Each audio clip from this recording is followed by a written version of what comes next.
Somewhere in the Amazon basin, beneath a canopy so thick it filters sunlight into something almost underwater, there may be the ruins of a city that has been consuming explorers for 500 years. Not metaphorically, literally consuming them. People went in looking for it and simply never came back. No bodies, no final notes, no explanation.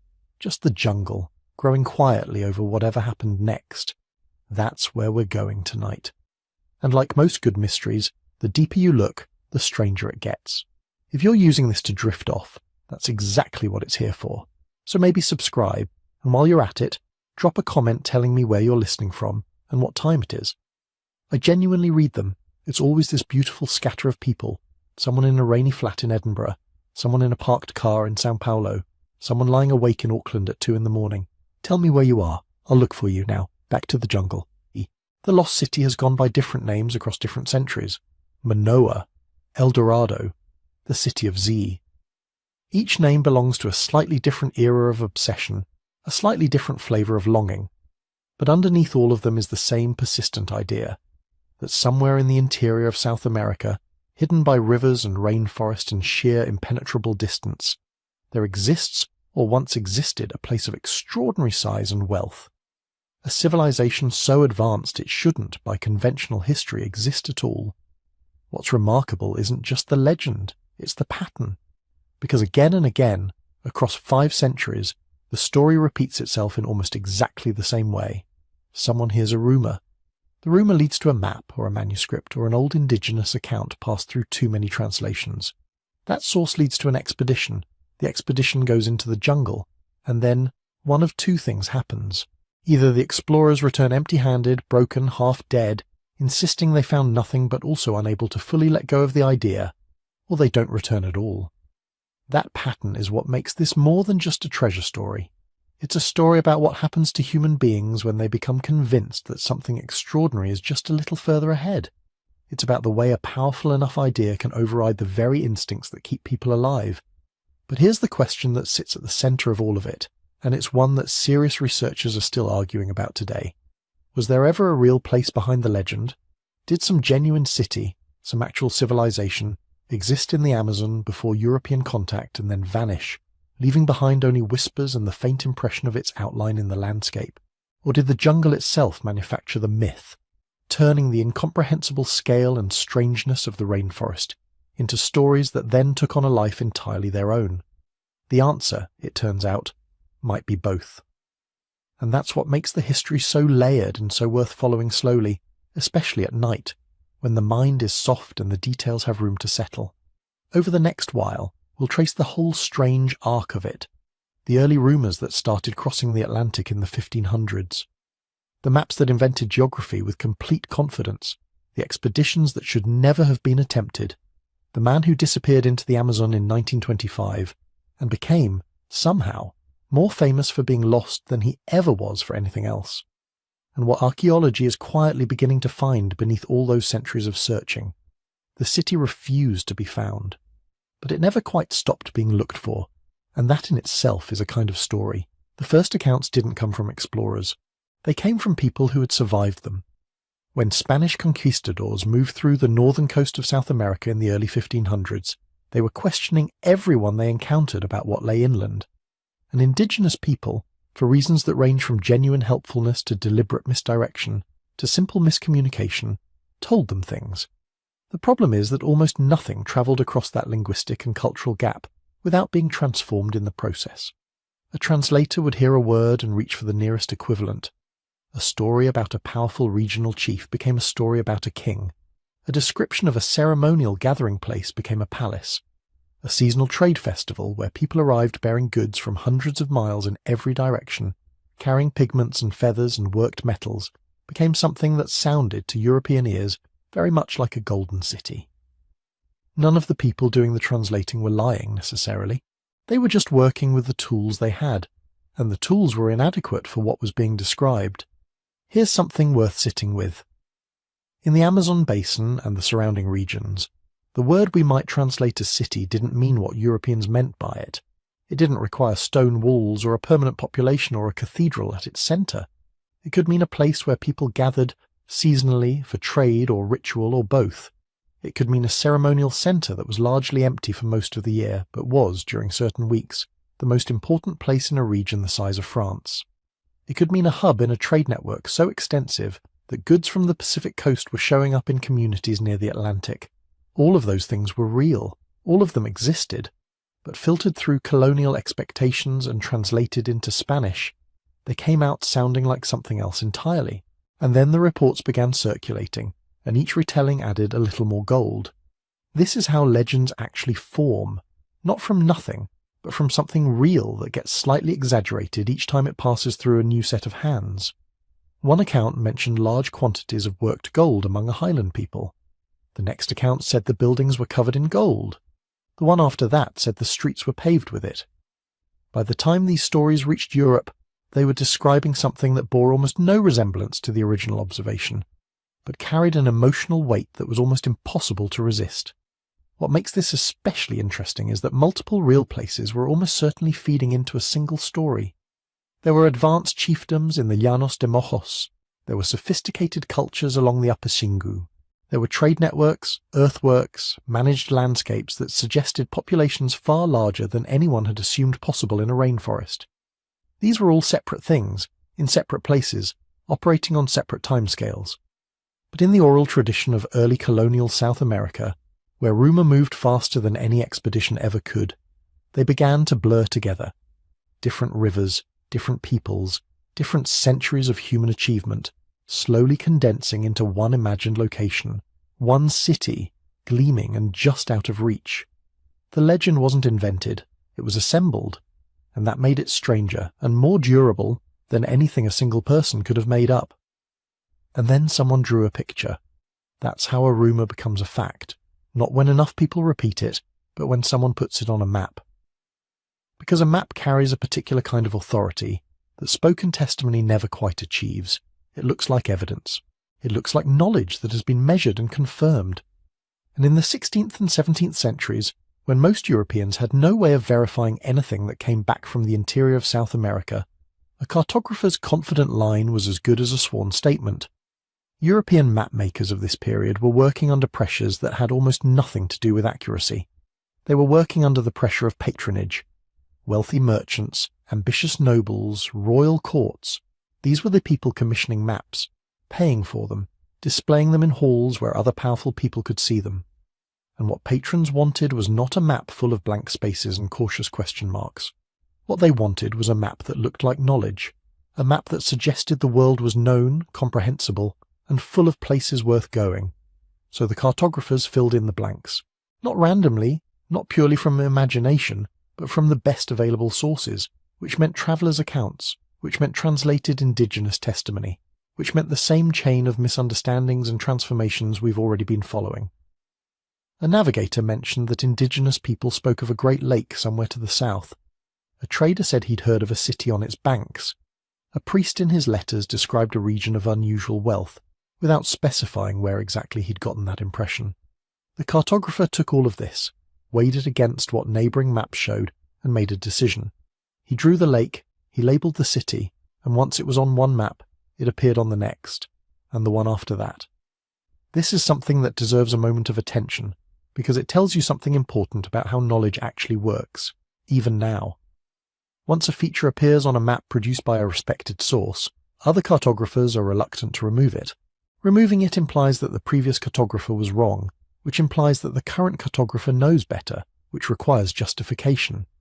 It's easier and professionally safer to include the feature with a slightly different label or a slightly adjusted position.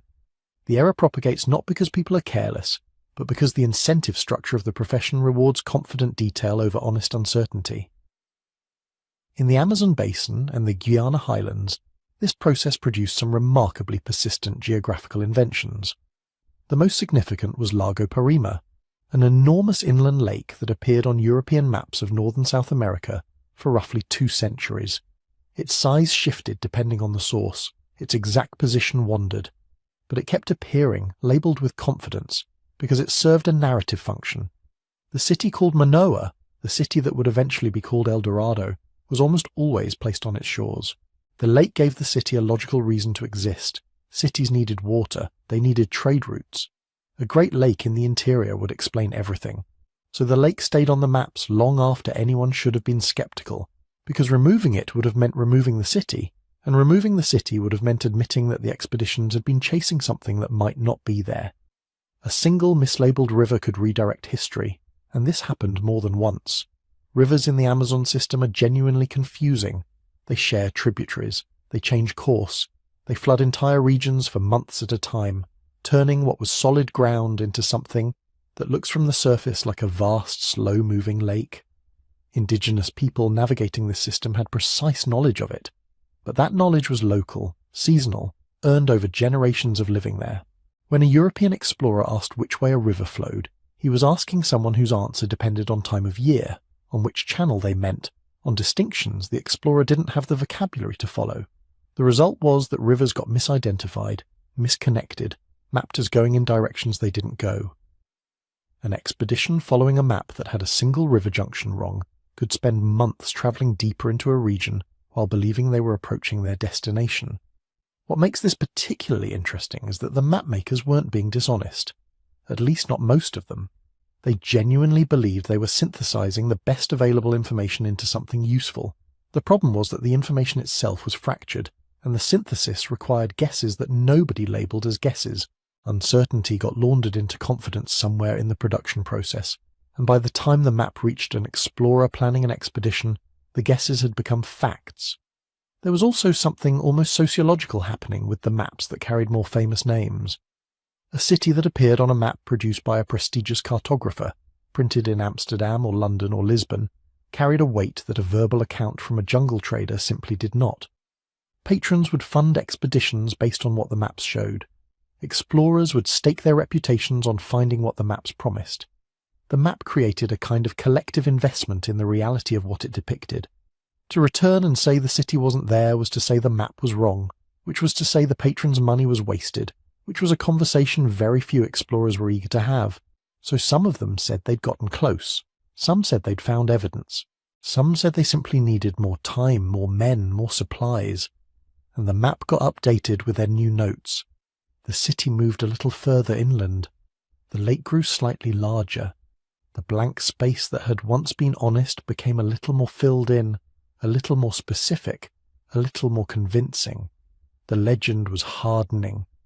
Not into truth, but into something almost more powerful, into official certainty. El Dorado did not begin as a place. Originally it was a person, or more precisely a ritual title. Spanish chroniclers along the northern Andes heard about a leader who during a ceremony would be covered in powdered gold, like a second skin of sunlight, and then washed in a sacred lake. The man of gold, El Hombre Dorado. Shortened, as words tend to be, to El Dorado. To the people performing the ritual, this wasn't about wealth in the European sense. Gold was not currency. It was not a pile of coins to be counted. It was a sacred material, a way to fix sunlight into solid form, to make offerings that would be noticed by gods and ancestors. The value was symbolic, spiritual, relational. You used gold to communicate with the unseen world, not to buy more horses. But when this story crossed the language barrier, it changed shape. Spanish listeners heard, "A ruler so rich that he can pour away mountains of gold dust just to bathe in it. A lake whose bottom is carpeted with precious metal. A kingdom that treats what Europe considers ultimate wealth as disposable decoration." The ritual title became, in their minds, the name of a king. Then, almost automatically, the king acquired a kingdom. A golden king requires a golden realm. So El Dorado stretched. From a man to his court, from his court to his city, from the city to the entire region that supposedly supplied such prodigious quantities of gold. Within a few decades of first contact, the word could mean all of these things at once, depending on who was telling the story and what they wanted to get funded. That flexibility was part of its power. If one rumoured city failed to materialise, the argument could shift. Ah, you misunderstood. El Dorado is not here. It is further inland. Not this city, that one, not this kingdom, Another, richer still. The gold could retreat without ever quite vanishing. Behind all of this was Europe, and Europe at this moment was hungry. The Spanish crown had already extracted staggering quantities of silver from Potosi and Mexico. Gold from the Caribbean and the mainland had flowed into royal treasuries, and from there into the veins of European commerce. But the appetite that metal created was not sated by success. It was sharpened by it. Once one empire had stumbled onto unimaginable wealth overseas, others could not afford to sit politely at home and applaud. El Dorado as an idea was perfectly tuned to this environment. It promised not just riches but competitive advantage. A city of gold inland from the northern coast of South America meant control of new trade routes, new sources of precious metal, new leverage against rival powers. Imagine you are a minor noble in Spain or England or the Low Countries with more ambition than land. Your options for rapid advancement within European society are limited. War, marriage, or something that looks like a miracle. A lost city of gold is the kind of miracle that can be pursued. It can be sailed toward. It can be written into proposals and petitions, argued for in councils and whispered about in taverns. El Dorado became a career path. This is where the notion of an inland empire began to take shape. Once maps had drawn that vast inland lake, Lago Parima, once rumours had congealed around a city called Manoa, sitting comfortably on its shore, the picture became seductively coherent. Not just a solitary city in the jungle, but a whole organised realm in the interior, ringed by mountains and waterways, rich enough to rival the Aztec or Inca domains the Spanish had already encountered. To Europeans used to thinking of great wealth as the product of organised states, palaces, roads, tribute systems, the existence of such a polity did not seem wildly implausible. They had already seen that complex empires could exist in landscapes they had previously dismissed as barbarous. Why not one more, hidden further inland? There were also patterns they thought they recognised. Gold did not simply appear at a single point, it moved. From riverbeds to workshops, from workshops to markets, from markets to centres of power. If traders on the coast displayed gold ornaments of a type they did not themselves produce, it suggested some interior source. If different coastal groups all had access to similar styles, it suggested networks behind them. In this sense, there was a core of truth. The northern interior of South America was not an empty green void. It was a mosaic of societies, languages, and trade routes, stretching across rivers and savannas and mountains. Metal objects, rare stones, feathers, ceramics, salt, and foodstuffs moved along these routes in intricate patterns that had taken centuries to develop. Gold, where it was available, entered into these systems. It was mined, whether in small community operations or more organised forms. It was worked into ornaments and ritual pieces. It changed hands as gifts, as dowries, as ceremonial offerings. To an outsider arriving at the edge of this web, it could feel like standing at the shoreline of a much larger sea. Traders arriving from the interior might mention other groups further upriver, places where gold was more common, where the chiefs were richer, where certain objects originated. Each statement was probably accurate in its local context. Taken together, stripped of nuance, they could be reassembled into a picture of a single immense inland power. A Spanish officer hears that the people he's speaking with obtain their gold from neighbours 2 weeks' travel away. Those neighbours, when questioned, say that they in turn get some of their gold from yet another group even further inland, near a great body of water.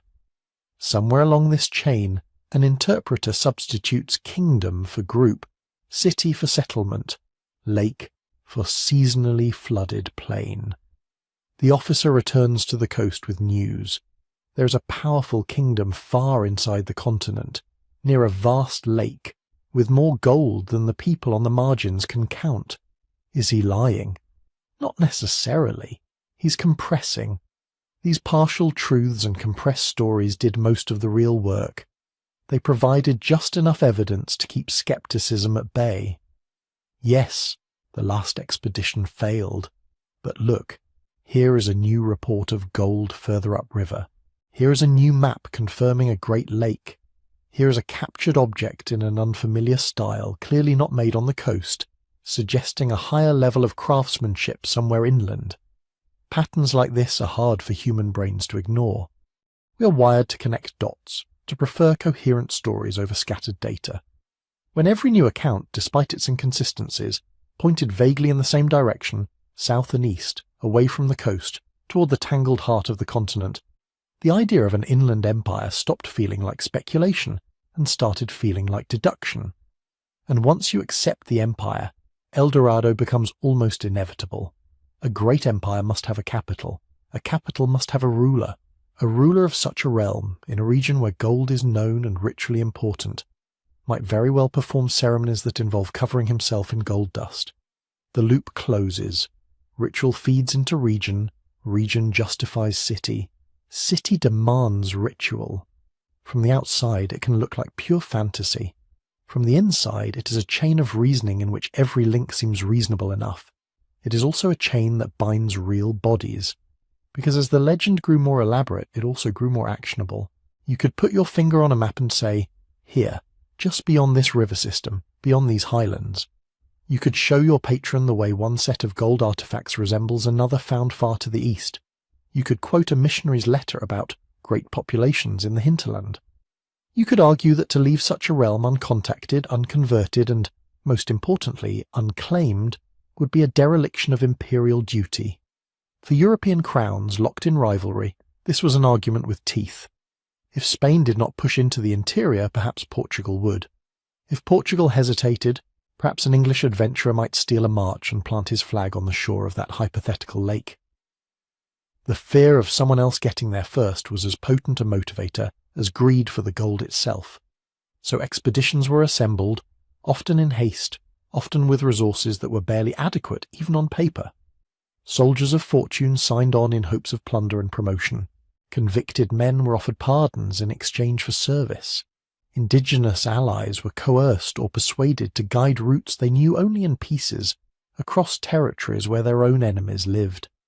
They marched into regions no one in Europe had seen, following rumours that had been translated 3 times and drawn once. Each failure could be explained away. The jungle was too thick. The guides were untrustworthy. The maps were wrong in detail, but not in essence. The city must lie just beyond the last reached point. The promise of El Dorado functioned like a mirage, always shimmering just beyond the horizon, always receding as you approach. But unlike a mirage, it left wreckage behind. Human beings carried this shimmering idea into landscapes that did not particularly care whether they lived or died. The cost of those decisions would be counted in lives, of conquerors, and of the people they encountered. But at this stage in the story, on the decks of ships in European harbours, in council chambers and at court, the cost was abstract, distant. What was vividly real was the dream, a hidden inland empire, a city of gold waiting patiently somewhere beyond the mapped lines, ready to transform the fortunes of whoever reached it first. And among those who found this dream irresistible was a particular English courtier who would give the city a new, more definite name and push its legend even deeper into the jungle. Sir Walter Raleigh liked to present himself as the kind of man who made miracles happen. He was not just an explorer. He was a courtier, a poet, a soldier, a schemer, whose fortunes rose and fell with the moods of Queen Elizabeth. He knew, intimately, how much of success at court depended not on what you had actually done, but on the stories you could tell about it. When Raleigh turned his attention to Guiana on the northern shoulder of South America, he approached it with this same understanding. He was not only going to sail and explore, he was going to write. In 1595 he led his first major expedition to what he would call the Empire of Guiana. The practical goals were mixed. Harass the Spanish, sniff out possible trade opportunities, look for convenient river routes into the continent. But threaded through all of these was a more alluring hope, that this would be the path to the inland empire people were already whispering about, the one with the Great Lake, the one with the Golden City. When Raleigh came back, he did what he was best at. He staged his experience. He produced a book with a long, confident title, The Discovery of the Large, Rich and Beautiful Empire of Guiana. In it, he did something very clever. He did not claim, not outright, to have found El Dorado. Instead, he placed himself just at the threshold, the man who had proven that the fabled empire was real and within reach. He wrote about rivers as great as any that fall into the ocean, about fertile lands with more gold than any part of Peru. He described people wearing golden ornaments, stories of mines in the interior, reports of incredible wealth upriver. All of these things had kernels of truth in them. There was gold in Guiana. There were rich floodplains. There were complex societies in the interior. But Raleigh's genius and his danger lay in how he connected those kernels. He took scattered reports from indigenous informants about powerful chiefs inland, about lakes and flooded savannas, about places where gold was more common, and he wove them into a single shimmering narrative. A realm, an empire, a capital. He called the city Manoa. On the page, Manoa is less a detailed description and more a gravitational centre. Raleigh says it sits by a great lake the natives call Perim. He notes that the surrounding country yields gold in abundance, that the people are civil and well-governed, that their ruler commands a large and populous domain. He had not seen this city. What he had seen were rivers choked with forest, villages whose inhabitants had every reason to be cautious or misleading, landscapes where seasonal flooding could turn open plains into sheets of water for months at a time. He had heard rumours. He had captured and questioned Spaniards who themselves were repeating local stories filtered through years of fear and hope. But under the pressure he was facing, rumours were not enough. By the 1590s, Raleigh's position at the English court was precarious. He had fallen out of favour, in part because of a secret marriage that angered the Queen, in part because of court rivalries, in part because of the normal churn of fortunes in a system where proximity to the monarch was power. He needed a win, not a small one, a spectacular one. Spain, England's great rival, was still feeding on the wealth of the Americas.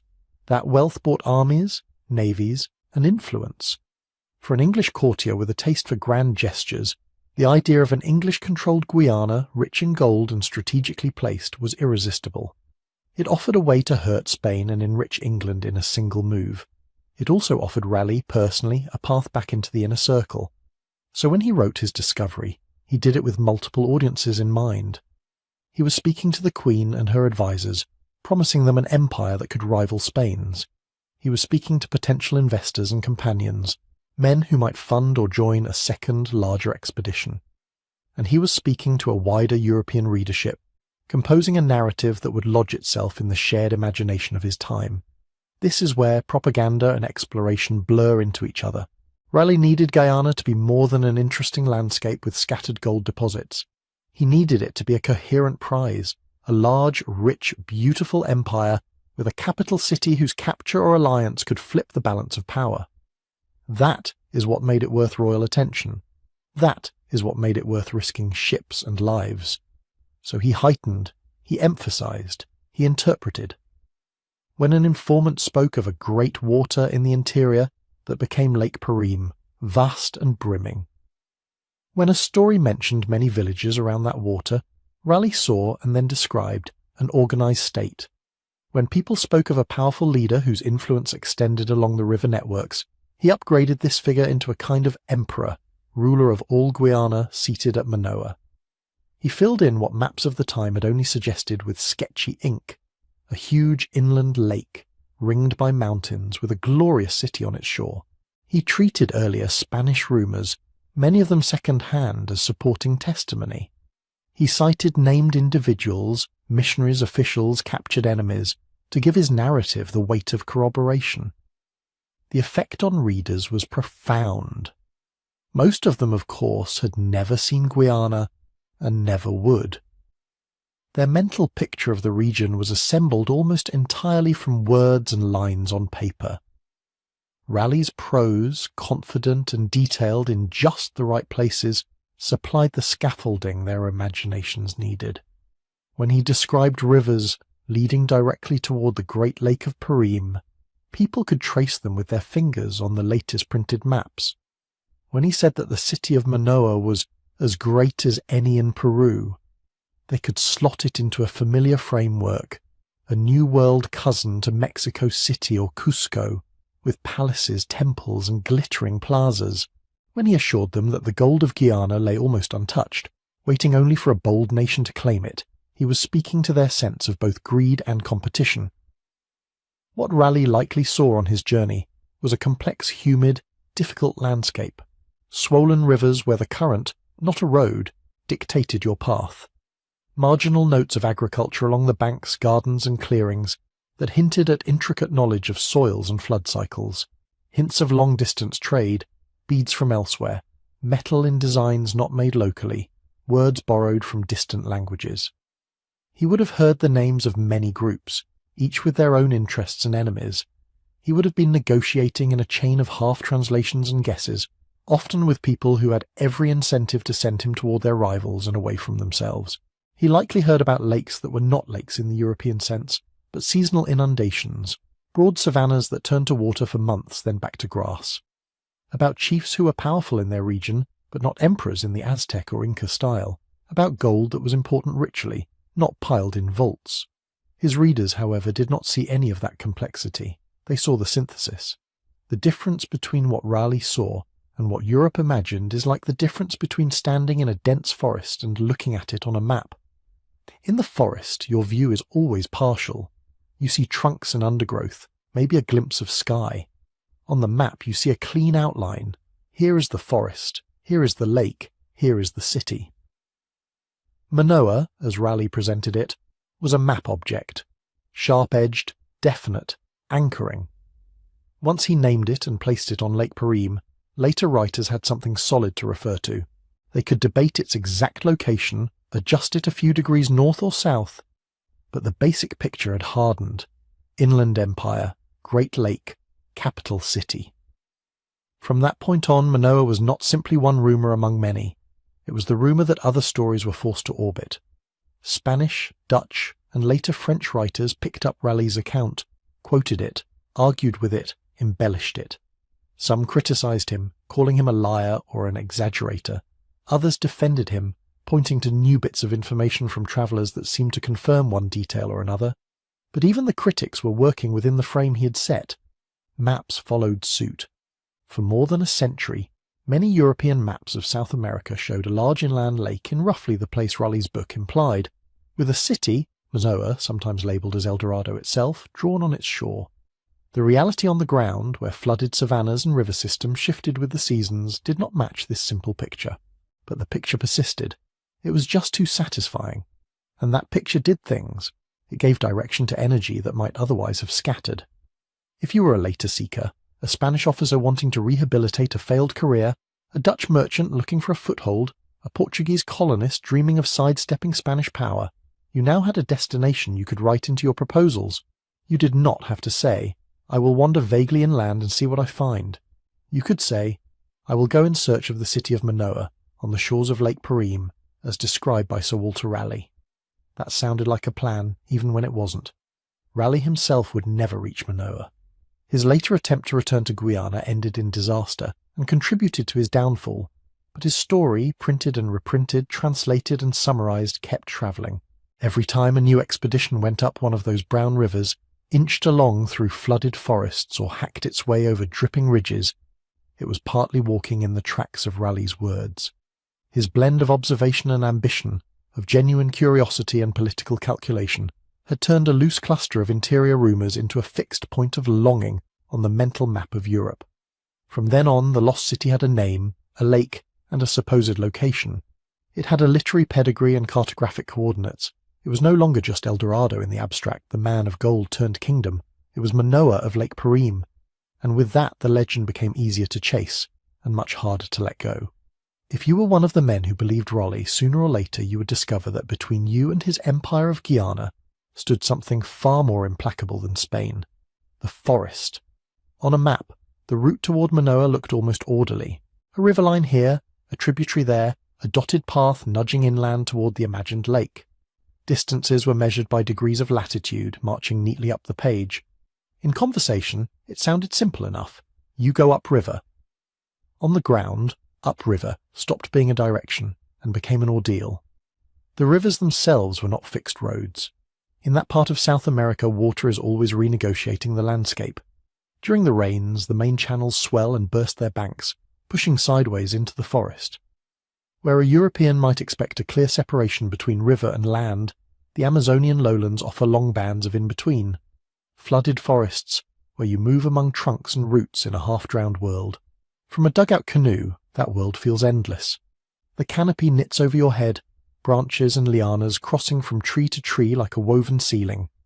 Light falls in thin columns, caught in haze and insect wings. There is no distant landmark, no mountain peak or church steeple to orient yourself by. Your horizon shrinks to a corridor of water and green, and the water is not still. Currents tug at you from below, some obvious, some subtle. Where rivers bend, they chew at one bank and build up the other. Over time, the bend loops tighter, like a whip curling back on itself. Eventually, the river slices through at the narrowest point, abandoning the old loop. What's left behind is a crescent-shaped scar filled with water, an oxbow lake. On paper, these look decorative, little horseshoes beside the main river. In reality, they are traps for anyone who doesn't know them intimately.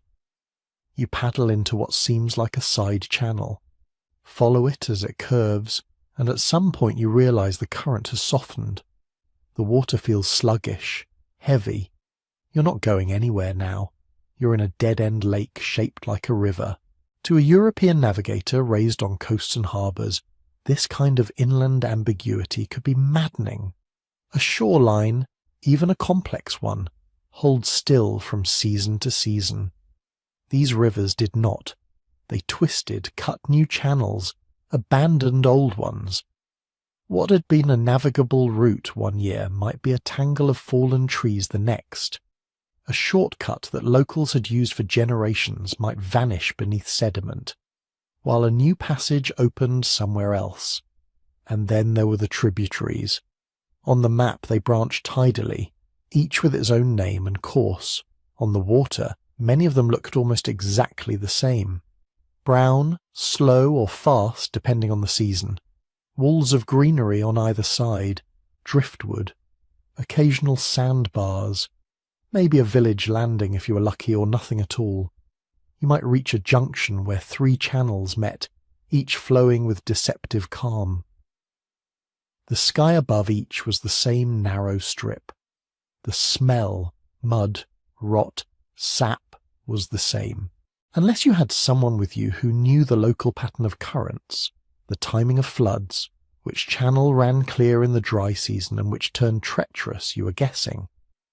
Compasses could point north, but they could not tell you which fork led to food, which toward hostile territory, which to a maze of shallow backwaters that would strand your boats and rot your supplies. Failure of navigation here did not necessarily mean running aground on rocks.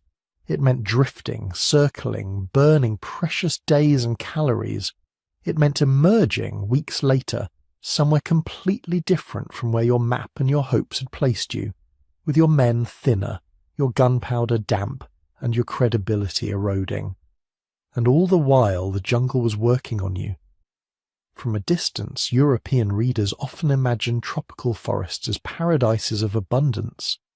Endless fruit, teeming game, brilliant flowers. In some ways, they were right. The biodiversity was staggering, but high biodiversity does not automatically mean easy living, especially for newcomers who do not know what they are looking at. The heat sat on you like an extra layer of clothing you couldn't remove. Humidity wrapped every breath. Sweat didn't cool you.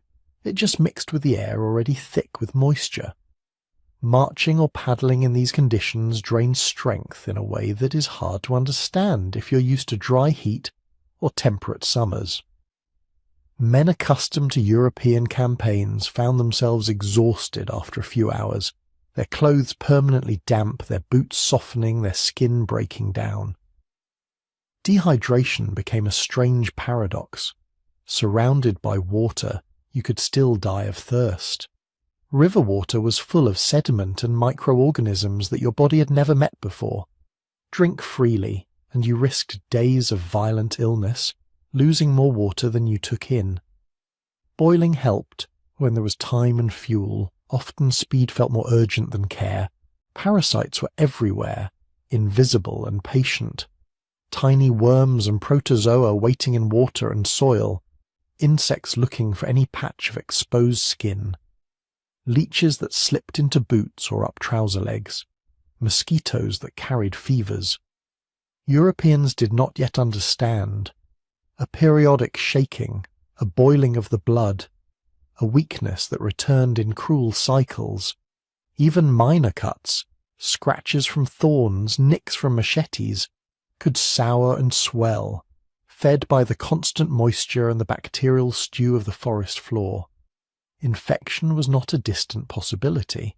It was a daily presence. A blister from an ill-fitting boot might become an ulcer. A thorn embedded in a finger could lead to a hand too swollen to hold a paddle. In a setting where progress depended on every man working, where turning back meant admitting defeat, illnesses like these were not just personal misfortunes. They were logistical threats. Food, supposedly so plentiful, created its own set of problems. The staple European foods that expeditions brought with them were not designed for months in a wet, hot environment. Flour moulded. Hardtack softened and bloomed with life of its own. Salted meat grew rancid faster than expected. Barrels swelled and split. Cloth sacks rotted where they touched damp wood. The same humidity that softened skin and leather accelerated the breakdown of supplies. Expeditions tried to leave caches, stockpiles hidden along the route, meant for use on the return journey or by later parties. But in a landscape where the river might chew away another few meters of bank in a single flood season, where trees toppled unexpectedly, where animals investigated any new scent, these caches were unreliable lifelines. A carefully buried barrel might be underwater the next year. A mark cut into a tree to signal a stash might be obscured by new growth, or the entire tree might be gone. Hunting and foraging helped, but only if you knew what you were doing. Local indigenous groups had detailed knowledge, which fruits were edible and when, which fish to take in which reach of river, how to trap animals without scaring them out of a hunting territory. They knew how to process toxic roots into safe starches, how to find fat and protein in a landscape that, for all its greenness, did not necessarily offer large land animals in constant abundance. European expedition leaders, unless they listened very carefully and maintained good relations with local guides, could not count on this. They might shoot a monkey or a tapir now and then, but gunpowder was limited and dampness could ruin it. Fishing nets tore, lines snapped. A few days of bad luck or misjudgment could mean half rations, then quarter rations, then the kind of hunger that makes men reckless. And hunger, layered onto exhaustion, heat, and illness, did something to the mind. One of the things travellers often remark on in dense tropical forest is the sameness of it. The colours and details are endlessly varied, every leaf slightly different, every insect unique. But at the scale of human memory, it blurs. Each bend of the river looks like the last. The same leaning tree, the same clutch of vines, the same low bank of mud. Each makeshift campsite seems to echo the previous one. Without distant landmarks, your sense of progress becomes unmoored. You may have been paddling for 10 hours, but the sun is just a pale disk somewhere above the canopy, and the banks on either side look unchanged. You have a compass bearing perhaps, and the current under you, but subjectively it feels as if the forest is not letting you go forward, so much as swallowing your effort and giving no sign. This is how the environment begins to feel not just difficult, but actively consuming. You are moving, but there is little evidence of having been anywhere. Your footprints vanish in the next rain. Your cuts in the undergrowth are covered by new shoots within days. A campsite that felt like an intrusion looks, a week later, as if no one has ever been there. The forest closes behind you the way water smooths over after a ship passes. To men who came from landscapes marked by roads, stone walls, cultivated fields, places where human presence lingered for generations, this evanescence could be deeply unsettling. It encouraged the sense that the jungle itself was indifferent to them, overwhelming not by open hostility, but by patient, effortless erasure. If you started a journey believing that a great city awaited you inland, you might, after weeks in this maze of water and green, begin to feel the opposite, that the city, if it existed, did not want to be found, that every wrong turning on an oxbow, every spoiled barrel of food, every fevered night under mosquito nets that sagged and tore was part of a quiet resistance. Later, when news reached the coast, or Europe, that yet another expedition had gone in and not come out, people would talk about hostile tribes, or Spanish ambushes, or poor leadership, and sometimes those things were real. But beneath all of those stories ran a simpler truth. The land itself was hard. In a place where rivers rewrote their own courses, where the forest erased footprints almost as soon as they were made, where climate and biology turned small mistakes into fatal ones, it did not take a dramatic disaster to make an expedition disappear. It just took time. Step by step, paddle stroke by paddle stroke, the jungle did what it always does. It absorbed people, it wore them down, it blurred their tracks. From the outside, it looked as if the city had swallowed its seekers. From the inside, it felt as though you had entered a living maze, one that could close over you without a sound. And still, in the reports that filtered back, the rivers were described as roads to somewhere, not just into this green infinity. The maze, after all, is only frightening if there might be something at its centre.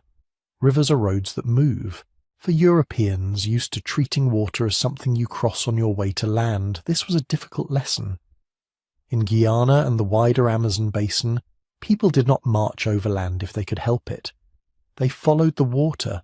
Canoes were faster than feet, and in a world without beasts of burden or wheeled carts, the river was the closest thing to a highway. But it was a highway that changed lanes without warning, that sometimes decided there would be no road at all where, last year, there had been one. In the dry season, paths emerged that might tempt a later traveller into thinking the forest was finally yielding. Sandy banks appeared, exposed like pale scars along the curves of the river. Side streams shrank back into their beds, leaving firm mud flats and animal tracks. Overhead, the canopy thinned just enough to let shafts of light reach the ground. For a few months, you could walk in places that, during the rains, were a tangle of roots hidden beneath brown, waist-deep water. An expedition that passed through in these conditions might note a good campsite on a high bank, a spot where they had cut a clearing, set up tarps, buried a cache of supplies. They might scratch a symbol into a tree, or stack stones in a way that would mean something when they returned. Then the season turned. The same paths softened, darkened, and disappeared. Rains blew in, not as gentle showers, but as walls of water that fell for hours, sometimes days, until the air itself felt almost liquid. The river rose quietly at first, then with an urgency that surprised those who had never seen such cycles. The sandy bank where men had slept and argued and carved their initials went under with barely a ripple. The mark on the tree stood for a while above the floodline, then the bank itself slumped and slid away, roots and all. Where you had once walked, you now paddled. From the canoe, the world rearranged itself. Trees that had seemed anchored now stood in water. New passages opened between their trunks. Old landmarks, if you had any, were now almost level with your eyes instead of looming above you. A bend that had been a sharp turn of dry land became a gentle arc of flooded forest. The cache you had buried with such care might now be 3 meters under a slow, opaque current, or not there at all. When explorers spoke later of the jungle as if it conspired against them, some of what they meant was this seasonal sleight of hand. A route taken one way could not easily be retraced. The land itself had forgotten the shape of your journey. Still, for men in small boats, the river was hope as much as threat. On water, you could cover in a day what might take a week on foot. Paddling downstream with the current, there was the exhilarating sense of being carried, of the country unfolding around the bend without you having to fight for every step. Even going upstream, hugging the quieter eddies near the bank, you moved more steadily than you ever could by hacking through dense undergrowth. But that speed came with a particular kind of trap. Imagine you are leading such a party upriver. You have maybe 3 or 4 canoes, each carrying men, barrels, weapons, precious dry goods wrapped in oilcloth and faith. The river surface looks calm enough, but the current below is uneven. One channel hugs the outside of a bend and runs fast. Another, nearer the inside, curls back on itself, a slow whirlpool of leaf litter and drifting branches. From the stern of your own canoe, you gesture for the others to follow your line. They try. But a moment of inattention, a paddle stroke too deep or too lazy, and a boat slips sideways into the wrong vein of water. At first it's just a few meters off your wake. Then the current takes it. The distance widens. Voices carry poorly in this world. The forest eats sound. What feels like shouting at the top of your lungs breaks into fragments among the trunks and under the canopy. The men in the separated canoe may hear something, may see your raised arm for a second as their boat swings around a partially submerged tree, but the meaning is lost. Their angle of view is different now. To them, it looks as if you are the one drifting away. You round a bend, and for a moment the channels diverge completely. On your side, the river presses against a clay bank. On theirs, it slides into what seems like another main course, wide and promising. Neither of you knows that theirs will narrow, twist, loop into a dead arm, and end in a silent lake ringed with forest. You think they are just behind you. They think you are just ahead. By the time either side realizes something is wrong, the river has already done its work. Turning around is not as simple as walking back down a road. You have to find space to swing the canoe, fight the current that was helping you a moment ago. The trees that lean over the water snag paddles and hats and tempers. After an hour of struggle, you may reach the point where you think you separated, only to find 3 new channels instead of 2. Small errors in such an environment do not stay small. On a European march, if a column drifted a little off its intended line, there were usually ways to correct. You might see a village steeple, a hill, a distinctive clump of trees that told you where you were on the map. Distances could be paced, bearings taken, adjustments made. In these river labyrinths, precision was an illusion most of the time. Distances were estimated in days' journey, a phrase that sounds reassuringly solid until you look at what goes into a day. How strong were the paddlers? How many times did you stop to haul the canoes over shallows, or to cut through the obstruction of a fallen tree? Was the current helping or hindering? Was someone sick that day, slowing the whole party, or were you racing along in a fit of optimism and clear weather? Bearings, too, played tricks. Compasses worked, in a limited way, but the river did not care about magnetic north. It twisted with the contours of the land, responding to ancient layers of sediment and bedrock, to the push of tributaries and the memory of old floodplains. You might be heading generally west, but to do that you had to paddle for hours due south along a meander, then sweep in a broad arc back toward the north. If you tried to record this faithfully, north for so many minutes, bend, then northeast, then south-southwest. You ended up with a notebook full of angles and estimates that, when translated onto a map, produced something that looked reasonable, but did not match the actual indifferent river you would meet next year. Now imagine these uncertainties compounding over weeks. You think you have climbed perhaps 200 kilometers inland.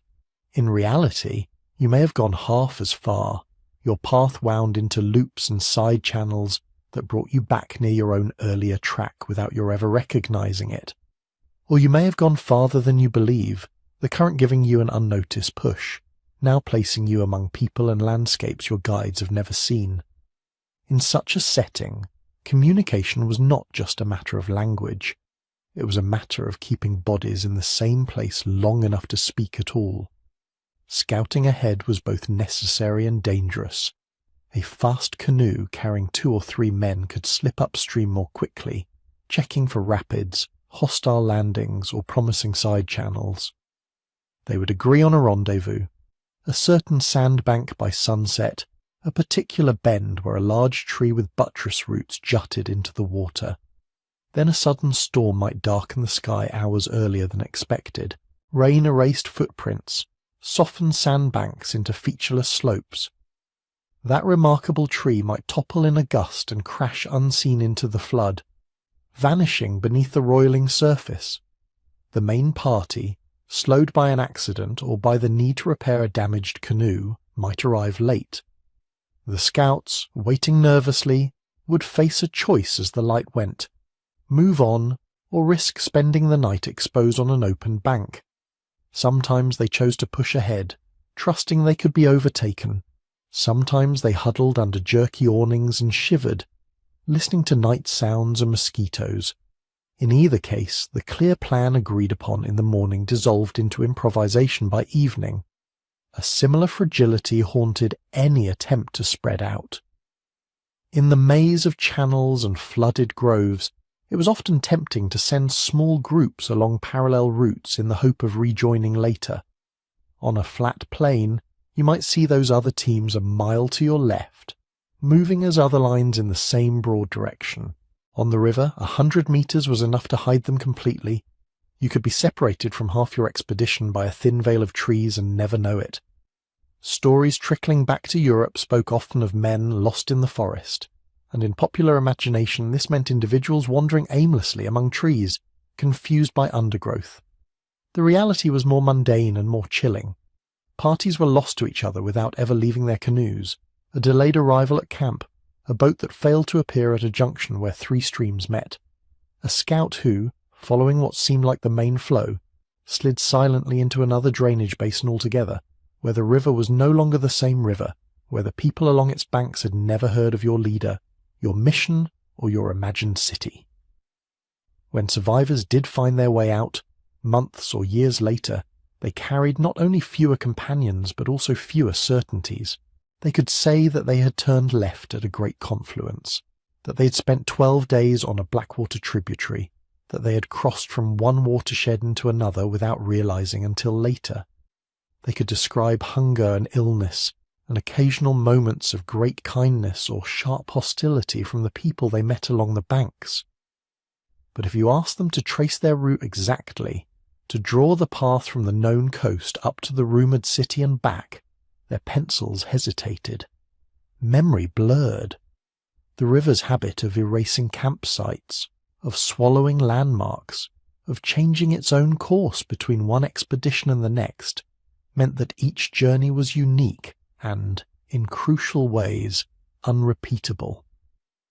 The effect on the legend was paradoxical. On the one hand, the lack of clear trails, the vanishing of precise routes, made it easier for skeptics to dismiss grand claims. A man who could not point with conviction to where he had turned back was an easy target for those who believed Manoa had never existed outside of wishful thinking and financial necessity. On the other hand, the same vagueness kept possibility alive. If no one could ever be entirely sure they had followed the right river, if seasonal floods could hide the one sandbank where a Golden City's emissaries had supposedly once traded, then failure did not disprove the dream. It simply meant you had somehow taken the wrong fork, come at the mystery from the wrong angle, arrived at the rendezvous a year too late. And so the rivers continued to draw people inland, promising rapid passage and just as often dispersing them into forgetfulness. Each expedition that returned did so a little thinner, a little quieter, stripped of men and information both. Each one left fewer clear lines on the map and more question marks, between what they thought they had seen and what they could reliably locate again. A gap opened. Into that gap flowed rumours, misunderstandings, and the fragile threads of contact with the peoples who had always lived along these waters. In that uncertain space, the story of Manoa, and of all the other cities said to hide in the green interior, began to tangle with something else. The story of the encounters between those who arrived by river and those who already knew every twist of its changing course. For the people who lived along those rivers, none of this was mysterious. The maze of channels that turned European expeditions into wandering rumours was, for them, a familiar neighbourhood. Not simple, not easy, but learned over a lifetime. The bends had stories attached to them. The creeks had names that recalled floods, battles, lovers' quarrels, successful hunts. A sandbank was not just a place to camp. It was the site where a grandfather had seen a jaguar, where a cousin had drowned, where a strange boat had once appeared from downstream bearing men with metal on their chests and fabric like water on their shoulders. Yet, in the accounts that made their way back across the ocean, all this detail flattened. The hundreds of distinct societies that lined the rivers, each with its own language, customs, histories, political rivalries, were compressed into a handful of labels. The Indians of the river, the people of the interior, a shifting mosaic reduced to a single, vague presence. Some of this came from ignorance. A party that met 3 different groups in as many weeks, each speaking a different tongue, might never realize they were distinct in any deep sense. They were wet, hungry, anxious about disease and ambush. Their questions, when they managed to ask any at all through interpreters of uncertain reliability, were blunt and practical. Food, gold, enemies, paths. In that haze, fine distinctions of identity vanished. Some of it, too, came from convenience. Back in Europe, it was easier to speak of the people of Guiana or the tribes of the Amazon than to try to explain the full variety of Carib-speaking raiders, Arawak farmers, semi-nomadic fishers, settled potters, river traders, upland hunters. Simplicity made for more persuasive petitions to investors, more stirring tales in taverns, more manageable maps. But on the rivers themselves there was nothing simple about these encounters. Imagine coming around a bend after 3 days of seeing no one, your canoes low in the water from constant bailing, your men's hands blistered, your supplies already starting to mould despite all your precautions. Smoke rises from a clearing ahead. A few canoes lie pulled up on the bank. Figures move between palm-thatched houses. For a moment, the relief at seeing other human beings almost outweighs the fear. If your interpreter speaks a closely related language, the first exchanges may feel surprisingly smooth. Greetings, explanations. You say you're from far away, across the sea. You're looking for another river, or for a lake, or for a city whose name your hosts have never heard. You point vaguely inland. You try to draw in the wet sand, a circle for the city, lines for roads or rivers. They watch, curious, amused, politely baffled. Or perhaps your interpreter does not speak their language at all. Perhaps he is from the coast, brought inland as a guide, and has never travelled this particular tributary. The words he offers are guesses, based on gestures and on similarities to sounds he does know. He may be wrong in small ways you cannot detect, confusing far with behind, people with enemies, village with direction. He may be wrong in large ways, mistaking a refusal for consent, a warning for an invitation. In this atmosphere, diplomacy becomes a careful dance performed on rotten boards. Trade is the first language most parties manage to share. Beads, metal knives, glass mirrors, bits of cloth are brought out with a certain ceremony. In return, smoked fish appears, or cassava bread, or baskets of fruit, or pots of thick, dark drink. Both sides are evaluating constantly. How desperate are these strangers? How many of them are there? What weapons do they carry? Are they likely to come back with more? Guides are often the second point of negotiation. You want someone who knows the next stretch of river, someone who can tell you which channels are dead ends and which lead toward the waters you have been told will take you to Manoa, or to some other imagined interior kingdom. Your hosts may offer a man or two, or a small canoe. They rarely do this out of pure generosity. A guide might go because he is curious, because he has been pressured by his elders, because he hopes to gain advantage over neighbouring groups by learning who these newcomers are and what they want. He might also go because he sees, in the steel at your belt and the odd glint in your eyes, that refusal would be dangerous. For the local communities, alliances were never abstract.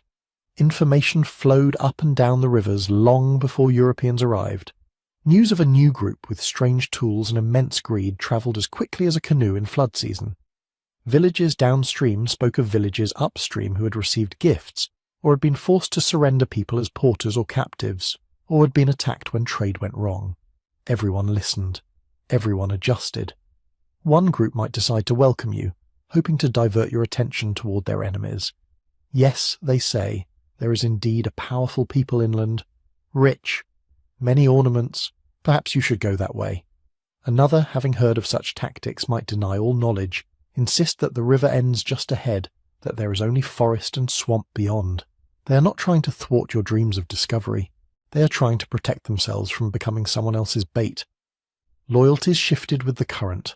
A man who paddled with your party for 3 days, laughing at your clumsiness, teaching you the names of birds, might slip away at dawn on the fourth morning, silently towing his canoe back to the bank, unwilling to be taken farther from home. A chief who had offered you food and shelter on your way up might, on your way down, refuse you landing, having heard now of violence you committed elsewhere, or of disease following in your wake. In later retellings, these complexities often hardened into simple judgments. The Indians are treacherous. They are childlike. They are natural allies against this other tribe. Each of these sentences erased more than it revealed. Language sat at the centre of many misunderstandings. When you asked for the name of a place, what answer did you receive? If you pointed to the village itself, the name you were given might indeed be the village's name, or it might be the word for home, or people, or here. If you pointed at the river, you might be told the name of that particular bend, or of the nearest fishing ground, or simply water. Over days and weeks these labels drifted. A word that originally meant those others upriver who trade with us might in your notebook become the name of a powerful kingdom. A word that meant old town, the site of a former village abandoned after a flood or a war, might become, in your imagination, a city that had once been splendid and would surely be found again if you pressed on. Place names relocated themselves on European maps like migrating birds, blown off course by each new retelling. Sometimes, when explorers later insisted they had been told about a great city beyond the mountains, what their informants may actually have said was closer to many people live that way, or there is much land there, or we have heard of people who trade with other people farther on. Under pressure, any gesture toward abundance could be converted into architecture. Fear and rumour enjoyed even fewer constraints than words. A single violent encounter could echo for years along the banks. The killing of one chief by men with metal weapons might be remembered 3 villages away as the slaughter of an entire settlement. By the time the tale reached the coast, it might have grown into an origin story. The day when the world changed, when beings from beyond the horizon appeared and could not be killed by arrows. From the other side, stories travelled as well. A fever that swept through an expedition's camp, felling men who had seemed invincible days before, might be retold in the next letter home as poisoning by treacherous savages. The refusal of a village to provide more food after months of sporadic visits might be reported as rebellion or ingratitude. Rumours of gold worked in similar ways. A few ornaments, perhaps the cherished inheritance of a family, exchanged under duress, or as a desperate peace offering, became in some accounts evidence of rivers whose sands glittered with metal, of cities where roofs shone at noon. You believed what you were prepared to believe, and in doing so you shaped what later listeners were prepared to hear. Underneath all this churn of story and misunderstanding, something much harder sits. It is one thing to speak of alliances and guides, of trade and shifting loyalties.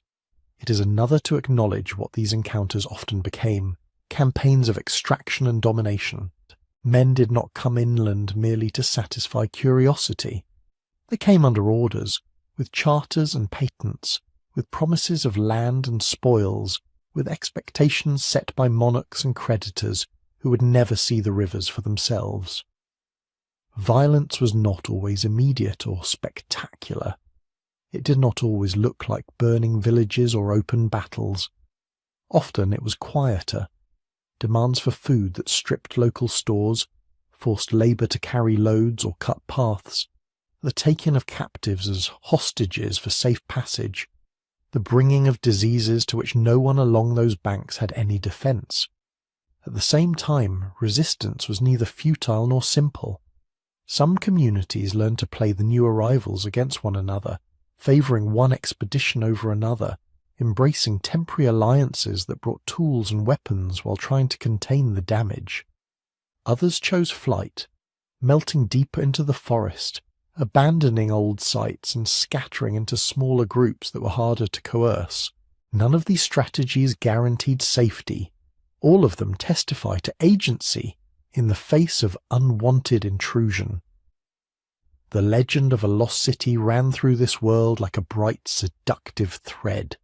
For outsiders it explained and justified their repeated journeys into places that did not want them. For some of the people along the rivers, It became, over time, a useful story to tell or to withhold, depending on who was asking and why. A distant Manoa could be pointed toward as a way of redirecting strangers and their violence, or it could be denied altogether in an effort to make the river less interesting, less worth following. Between genuine hospitality and strategic deception, between fear and hope, between the urgent needs of expeditions and the equally urgent needs of those who lived along the water, a tangle of relationships grew. Out of that tangle, later writers tried to pull a simple line that would lead straight to the lost city. But the line was never simple. It was frayed from the beginning, braided out of alliances that lasted a season, and misunderstandings that lasted centuries. By the time the stories settled into ink and print, many of the people who had actually spoken, guided, warned, or refused were gone. Their words survived only as echoes in other tongues, as marks on maps, as footnotes in someone else's heroic narrative. And the question of what exactly they had meant when they pointed upriver or laughed at the mention of a city no one had seen, that question sank slowly into the same brown water that had already swallowed so many campsites and carved names. What remained were testimonies, journals, depositions, campfire tales retold in calmer rooms across the sea. And in these the lost city grew brighter and sharper even as the real voices of the river faded into a murmur. Testimony sounds solid. The word suggests courts and oaths, men with steady hands signing their names. In the age of the lost city it meant something far more slippery.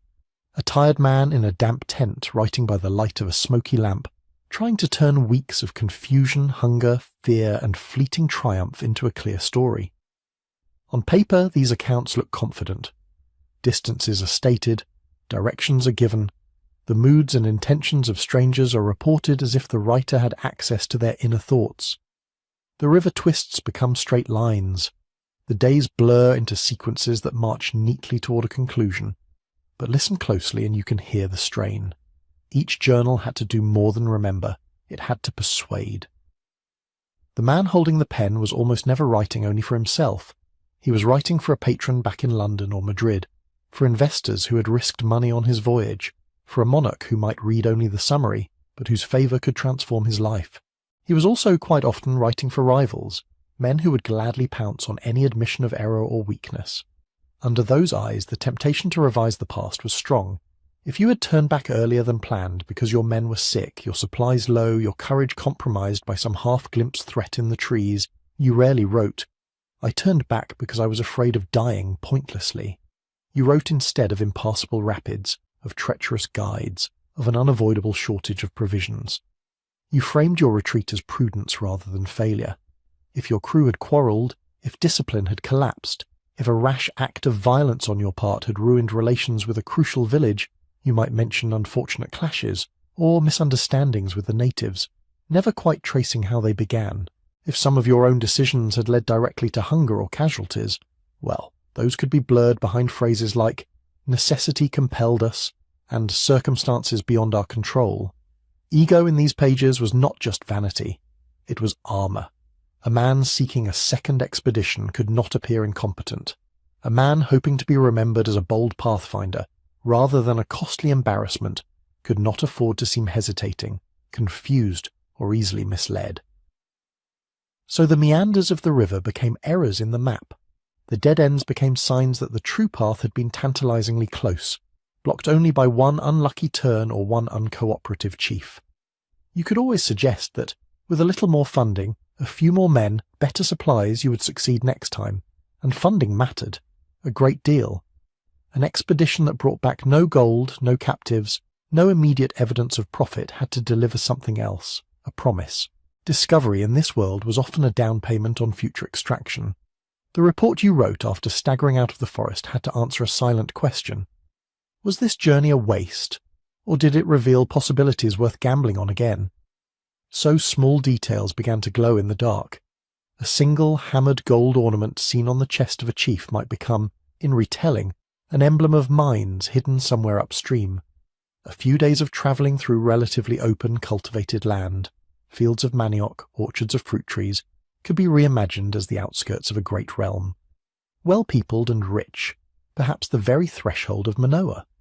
What had felt at the time like a blur of hardship and uncertainty could, on the page, be rearranged into a sequence of clues all pointing in the same direction, onward. At the same time, other details faded or disappeared, moments of doubt, villages where people had plainly never heard of the wonders you asked about, places where your guides shrugged or laughed at your questions, days when the only remarkable feature of the landscape was its endless, oppressive sameness. These did not help make a case for renewed investment.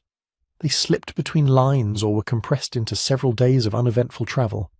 Between the raw experience and the written testimony, a filter of need was always at work. And then there is the harshest filter of all, survival. We mostly possess the accounts of those who made it back. The men whose canoes overturned in sudden storms, whose camps were taken at night by enemies or disease, whose parties staggered too far and never found their way to the main river again. These men left no neat journals for future archivists. Their notebooks, if they had them, were soaked and rotting somewhere under layers of fallen leaves, or burned in fires that consumed all trace of their names. What we know comes largely from the ones who retreated in time. In their stories, turning back is often framed as wisdom, yet we cannot easily compare their choices with those of the ones who pressed on just a bit farther, into the silence. We cannot hear from someone who reached a thriving cluster of towns along a rarely visited tributary and died there of fever, or from another who found nothing but swamp and starvation but never had the chance to tell anyone so. This is survivor bias written in ink. The official record is tilted toward paths that led safely home, which are not necessarily the most representative or the most revealing of what lay inland. A man who happened, by luck and judgment, to follow a route where communities were wary and withdrew, may conclude that the interior is thinly peopled.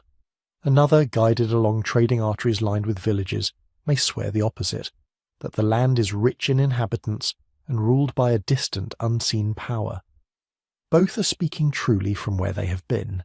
Neither can speak for the whole. Over these individual memories another set of hands exerted pressure. Patrons and publishers had their own interests.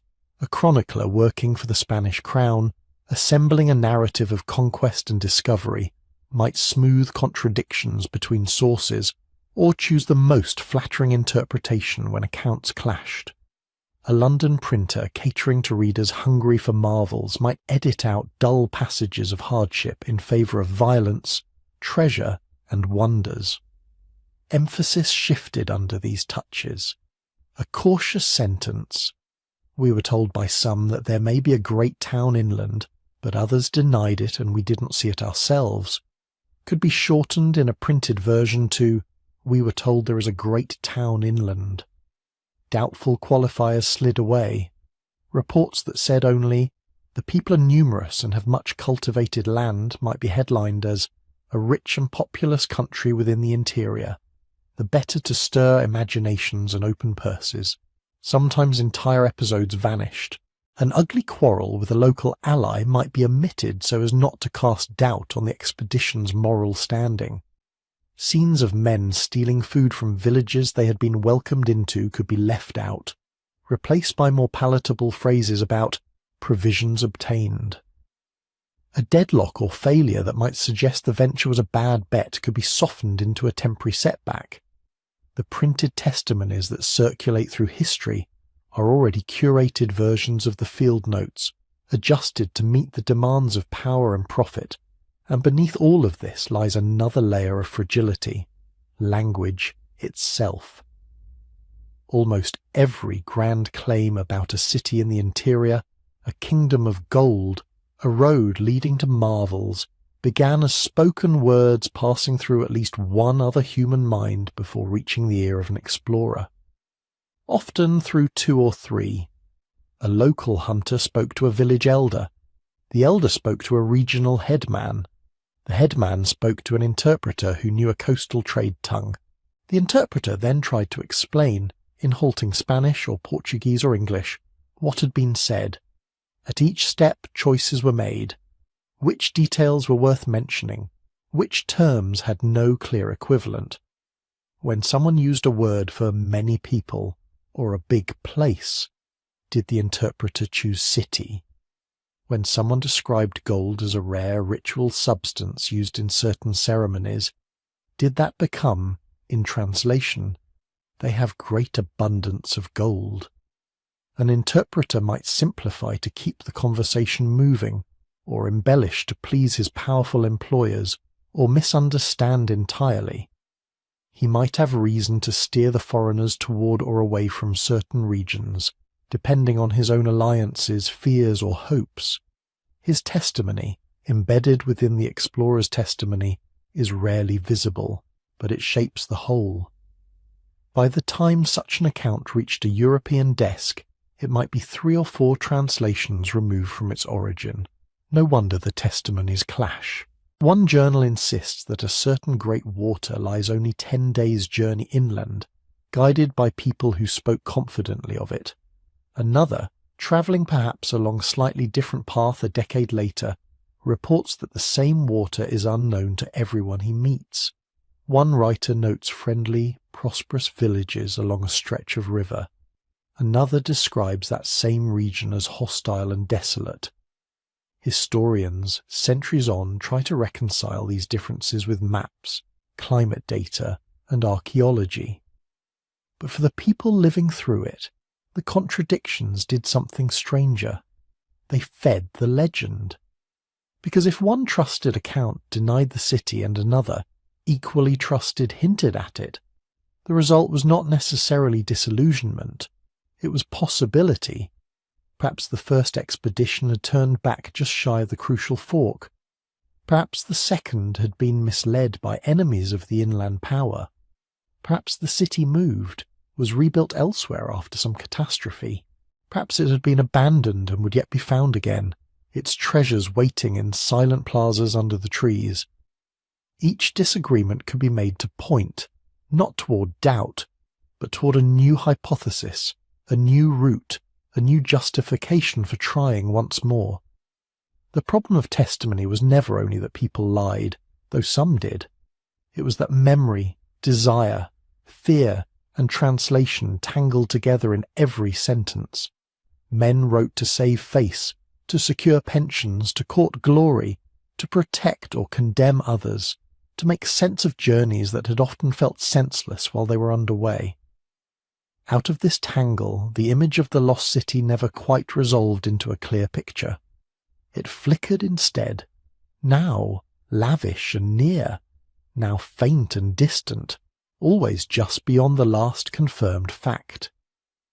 And as long as the testimonies failed to agree, there was room, in the gap between them, for another expedition to slip in. By the 18th century, the age of armoured conquistadors and hand-drawn monsters on maps was fading. Something new was arriving in the forest. Glass lenses, brass fittings, finely etched scales, compasses that didn't swing wildly with every bump of the canoe, chronometers that, in theory, could keep perfect time from one hemisphere to another, barometers, thermometers, sextants, the proud vocabulary of the Enlightenment. The jungle was about to meet precision. At least that was the hope from the salons and academies of Europe. On paper the recipe was clear.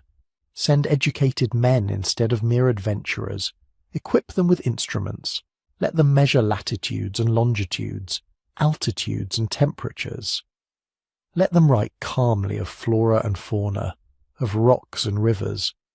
In such hands the question of the lost city would shift from rumour to data. Reality was less cooperative. Instruments that performed beautifully on a ship's tidy deck behaved differently under dripping canopies, glass fogged and smeared. Compass needles shivered near iron deposits or under the influence of lightning storms. Chronometers, those fragile hearts of brass and spring, sulked when jolted through rapids or exposed to weeks of damp. A sextant is a marvel when you can see the horizon. In a world where the horizon is a wall of green and cloud, it is mostly a piece of awkwardly shaped metal. So you had a strange new kind of explorer stumbling upriver. He wore, perhaps, the powdered wig and careful manners of a man who had lectured in Paris or Lisbon, who could quote Latin authors and discuss Newtonian gravity. He talked of isotherms and magnetic declination. He filled notebooks with careful tables of sunrise and sunset, angles and bearings, the heights of riverbanks, the positions of stars glimpsed on rare, clear nights. And then, sometimes in the margins of these same notebooks, you find other notes. Indians speak of a great settlement inland. Old man claims with much insistence to have seen a place with streets of stone. Gold ornament observed on child, source unknown. The old rumours had not gone away. They had simply attached themselves to the new apparatus. What changed in this period was not that people stopped dreaming of treasure. It was that treasure and science began to travel under the same flag. A government might fund an expedition partly to refine its maps, to determine where one empire ended and another began. A learned society might sponsor a naturalist to catalogue plants, animals and rocks. But the whisper of a rich interior, a powerful inland polity, a city that might anchor territorial claims, that whisper made purse strings open wider. A voyage promising both knowledge and the possibility of strategic wealth was easier to justify than one promising only abstract enlightenment. This dual purpose did something subtle to the psychology of the search. If you believe you're going purely for gold, then each failure, each empty horizon, weighs heavily. Investors grow impatient. Monarchs find new toys. A string of fruitless journeys can kill a legend. But if you can come back with plant specimens, meteorological readings, observations on the customs of the people along the river, you have not technically failed. You have simply not yet succeeded in the most dramatic part. So you can write, without seeming ridiculous, that you have almost found the city. Near misses multiplied. An expedition reaches a point where the river narrows and the banks grow higher, the water turning muddy with a different kind of soil. The guides say that beyond lie difficult portages and hostile peoples, and the leader, watching his men cough and stumble, decides not to risk it. He turns back, but his instruments have told him something he cannot easily ignore. The river has changed direction. The soil suggests uplands ahead. The birdsong is not quite the same. On the map he draws later, this spot is marked with a small symbol, a note. Region of much promise. Further inquiry required. Another party, decades later, reaches that note and pushes a little beyond. They find not a city, but a cluster of unusually large villages, connected by well-used paths, their leaders wearing ornaments of gold and copper whose origin is unclear. The villagers are wary, and the party, short on supplies, nervous of provoking a conflict, moves on.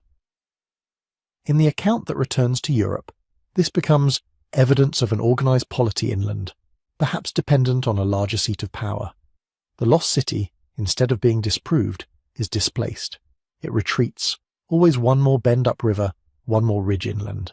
Each new instrument reading, each new measurement, adds a sense of solidity to these almosts. When an explorer says, "We reached 4 degrees south and 60 degrees west, and there observed cultivated fields stretching as far as the eye could see," it feels more concrete than "many days' journey from the coast we saw much cleared land." Even if, in practice, the position is off by dozens of miles, the numbers give an illusion of fixity. And with numbers came a new phenomenon, competing certainties. By the early 19th century you can find maps and reports that confidently place the lost city, or its conceptual cousins, in different, sometimes incompatible locations. One school of thought anchors it near a certain great bend in the main river, based on an 18th century account cross-checked with newer astronomical readings. Another insists it must lie along a distant tributary, because there a later expedition found earthworks and mounds that suggested a long-settled landscape. Cartographers, eager not to be left behind by speculation, begin to choose. On one map, in a corner of pale green, you see a tiny mark, "Ancient Ruins Reported." On another, the same space is labelled "Probable Site of Large Aboriginal City, now destroyed." On a third, that entire region is empty but for the word "Unknown." In drawing these symbols and words, map makers are not merely recording information, they are creating fields for the imagination to run in. A merchant in London, tracing a finger along a newly published chart, can see at a glance that there are at least 3 plausible regions where a great city might have stood. A Prussian geographer, reading the proceedings of a scientific society, can point to someone else's coordinates and declare them wrong, proposing his own site on theoretical grounds. Slowly, the lost city ceases to be one fixed place and becomes instead a category, a kind of mirage that can flicker over different patches of green. In this atmosphere, closure becomes difficult. To declare the city non-existent, you would have to inspect every candidate location, test every rumour against the terrain, reconcile every contradictory measurement. No one expedition could hope to do that. What they could do, and what many did, was to disprove one version while leaving all the others intact. You could announce, with some satisfaction, that the lavish realm described by one earlier traveller simply did not exist along the route he claimed. The river he spoke of flowed differently. The distances were exaggerated. The friendly villages he mentioned had no memory of any such power. You could even hint that he had lied. But your own journey might pass through a region where the soil was unexpectedly fertile, where shards of old pottery lay thick underfoot, where earth ridges hinted at forgotten works. You might hear from people whose grandparents had heard it from their grandparents, stories of a time when the riverbanks were more thickly peopled than they are now. Your denial of one legend thus fed another. The city was not there. It might be here, or just over the next divide. Meanwhile, far from the dripping forests, another force was shaping the fever: newsprint. By the middle of the 19th century, literate publics in Europe and the Americas were growing. Newspapers and magazines needed stories, ongoing stories, the kind that could unspool over months and years, drawing readers back for the next instalment. Voyages into blank spaces on the map were perfect for this.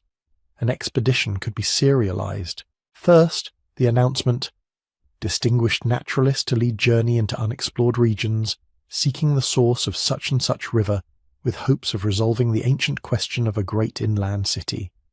Maps would be printed with thick black lines, showing the intended route, the edges of knowledge shaded invitingly vague. Then, letters from the field, brought back by returning messengers or ships, could be excerpted.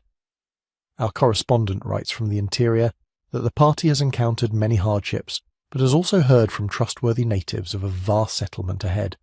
The hardships made the leader seem brave. The rumour kept the bait in the water. If an expedition vanished, the suspense did not end, it deepened. Weeks stretched into months with no word. Editors speculated. Had the party found something so extraordinary that they had decided to overwinter and continue their work? Had they clashed with hostile tribes? Had they succumbed to fever? Columns filled with reprinted snippets from older accounts, diagrams of the likely terrain, expert opinions on how far a well-provisioned group could travel before running out of supplies. Every uncertainty became a hook. A report that the leader was seen at a river town, gaunt but alive, sparked a fresh wave of excitement, only for the rumour to be contradicted days later. A sketch of a strange artifact carried downriver by traders might be linked, plausibly or not, to descriptions from a decades-old testimony. The city, again, leapt up from the page, half-formed and tantalizing. This media attention did more than satisfy curiosity. It changed incentives. A man who might once have been content to contribute a modest paper to a learned society now knew that his name could be printed weekly in major cities. His hardships followed like the chapters of a novel. Sponsors too saw the publicity value. Funding an expedition was not only a gamble on finding mines or new trade routes. It was a way to keep an empire's name in the public eye, to wrap national prestige around the image of men pushing into the unknown. Under these conditions, to come back and say, "There is nothing there," was almost unspeakable. You could say, "We did not find it." You could point to swamps and thickets and disease as reasons for turning back. You could express doubts about earlier accounts. But to declare the legend finished was to cut off a stream of attention and investment that many people found useful, and so, with each decade, the search became less like a single expedition and more like a serial drama written by many hands. One party's failure was another's prologue. One set of corrected measurements opened a new hypothesis. A rumour dismissed in Lisbon might be revived, slightly altered in New York. The city that had swallowed so many men was fed, in turn, by ink and speculation, each feeding the other in a loop. At some point the logic of the search inverted. Instead of expeditions being mounted because people believed firmly in a specific city at a specific place, expeditions were mounted because the absence of certainty itself had become intolerable. As instruments multiplied and maps grew more crowded with detail, that last patch of ambiguity in the green interior stood out more sharply. Surely, people thought, in an age that could measure the transit of Venus and predict eclipses to the minute, the question of what lay up those rivers could not remain open forever. To close it, more men would have to go farther, stay longer, accept greater risks. The fever was not just greed for gold or hunger for glory anymore. It was the anxiety of an age that had begun to believe that everything eventually must be known. Once you decide that uncertainty itself is the enemy, the shape of an expedition changes. Earlier parties could hug the main rivers, move with the current, and still claim they had done something impressive. They could touch the edge of the unknown, listen to rumours, and turn back when the rains came or the fevers rose. No one, in the 16th century, expected mathematical certainty from a jungle. By the late 19th and early 20th, expectations had shifted. If your sponsors, your public, your own sense of self were all invested in the idea of finally resolving the question, then we went some distance and judged it prudent to return no longer sounded adequate. It sounded like an admission that you had blinked first. So a different logic took hold, the kind that is very easy to understand from a chair at a safe distance, and very hard to resist when you are weeks upriver and everything hurts. You have already come this far, the thinking goes. You have already spent this much. The costs are not just money. They are the men you left sick in a riverside mission, the ones who drowned at the first set of rapids, the animals that died under overloaded packs. They are the letters you wrote before leaving, full of promises about what you would achieve, to turn back before finding something that can be written up as success feels, in that moment, like betraying all of it. Modern psychologists call this sunk cost thinking. It is the bias that makes us double down on bad investments, because abandoning them would make our earlier choices feel wasted. In a boardroom, it can be expensive. In a rainforest, it can be fatal. Imagine a leader standing on a muddy bank where his maps begin to blur into blank paper. Behind him, weeks of hardship, dwindling supplies, a chain of exhausted men. Ahead, a route that his guides say is dangerous, or unknown, or taboo. The rational calculation might say, turn back, regroup, come again better supplied. But the moral weight of what has already been lost leans in the other direction.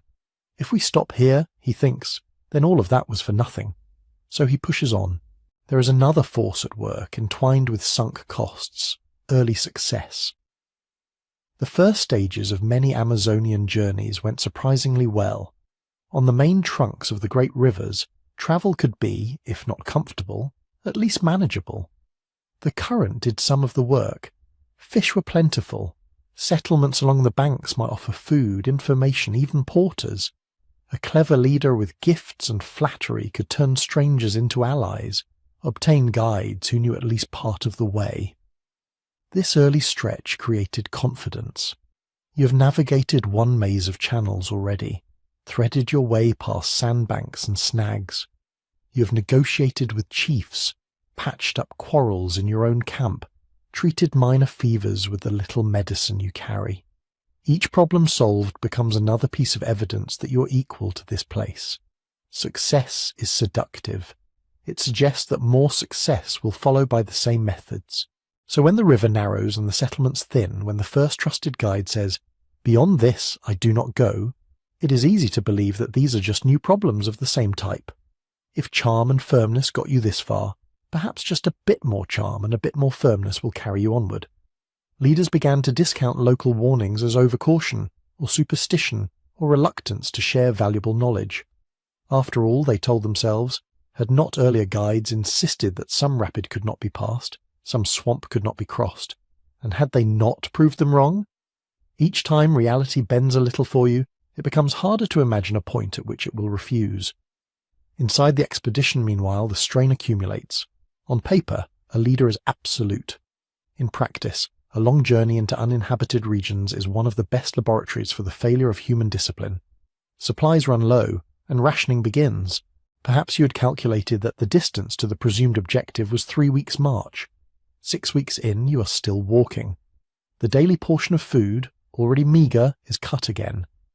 Men who are promised adventure and glory find themselves chewing on leather, on bitter roots, on whatever the hunters can bring back. Illness creeps through the camp. First one man with a fever and strange yellow eyes, then another who cannot stop vomiting. The jungle is generous with diseases, malaria, dysentery, infections from the smallest cut. Medicines, carefully weighed and counted back in the city, begin to run out. In this atmosphere, every decision is suspect. When the leader insists they press on for another 3 days before turning back, some men nod and tighten their belts. Others think of their blistered feet, their families, the suspicious smell in the water, and decide he has lost touch with reality. A few begin to mutter that he never meant to return at all, that his talk of glory is a mask for madness. Leadership fractures rarely appear as dramatic mutinies. They show up first as hesitation.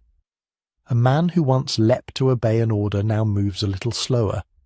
A group sent to scout a route lingers, debates among themselves, comes back with vague answers.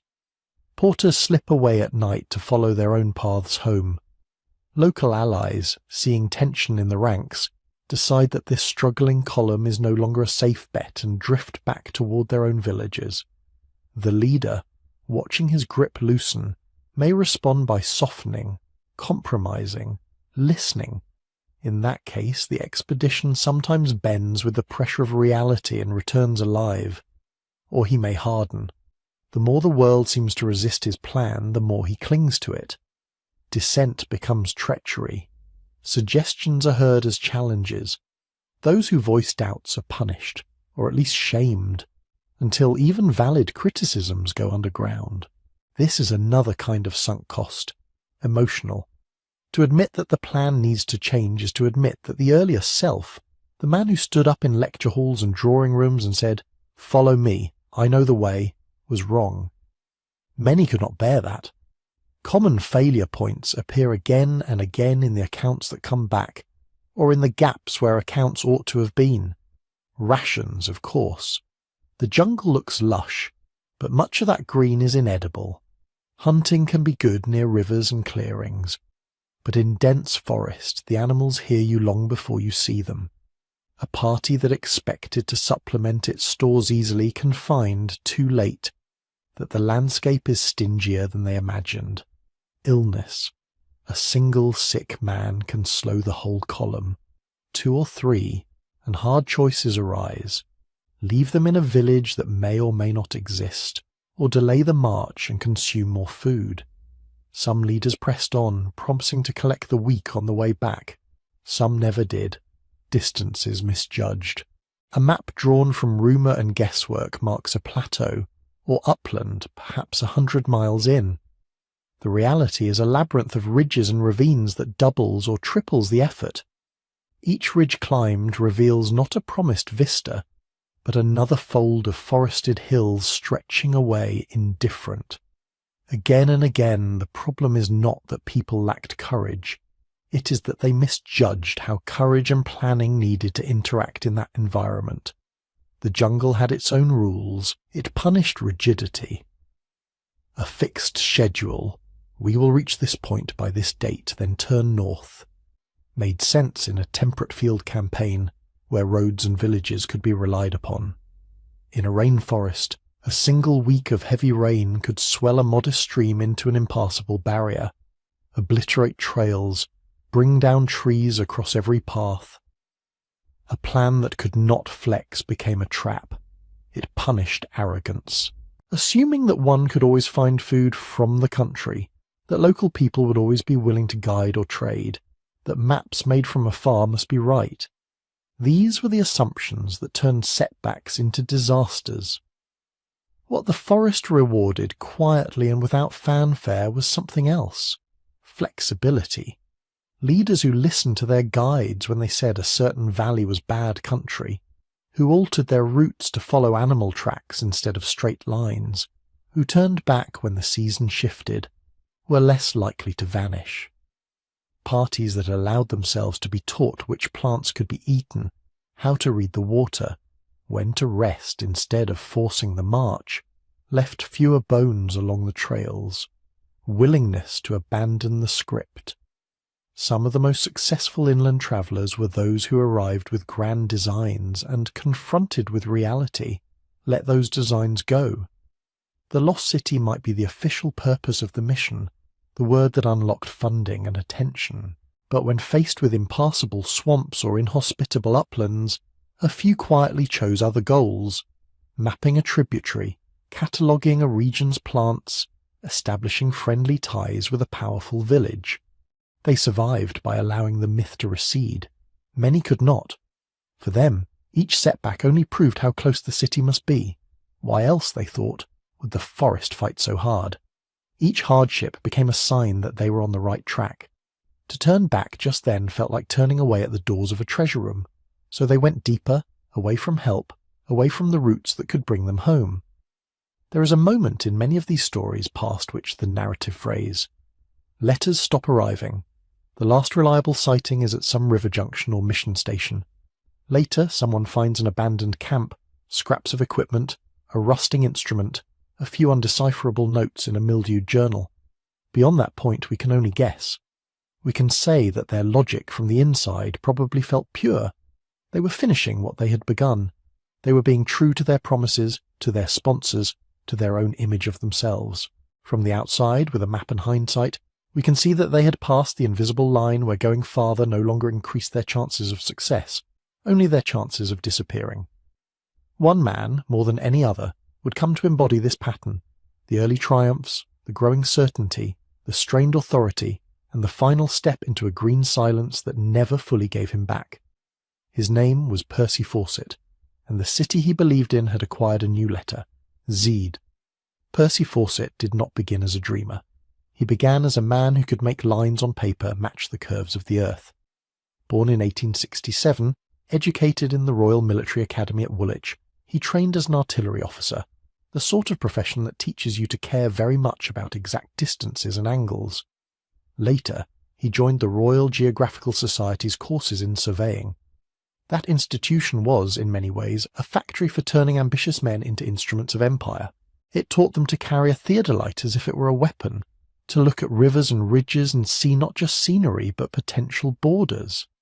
In South America, Fawcett earned a reputation that, by the standards of the time, approached myth. Beginning in 1906, he was sent again and again to the interior to define the vague lines on maps that separated Bolivia from Brazil, Peru from Bolivia, and so on. This was dangerous, unglamorous, and technically difficult work. He had to move through remote, unsettled regions, measure astronomical observations at night, keep delicate instruments intact in hot, wet conditions, and negotiate with local groups whose goodwill could not be taken for granted. He did it with an efficiency that impressed his employers and astonished his peers.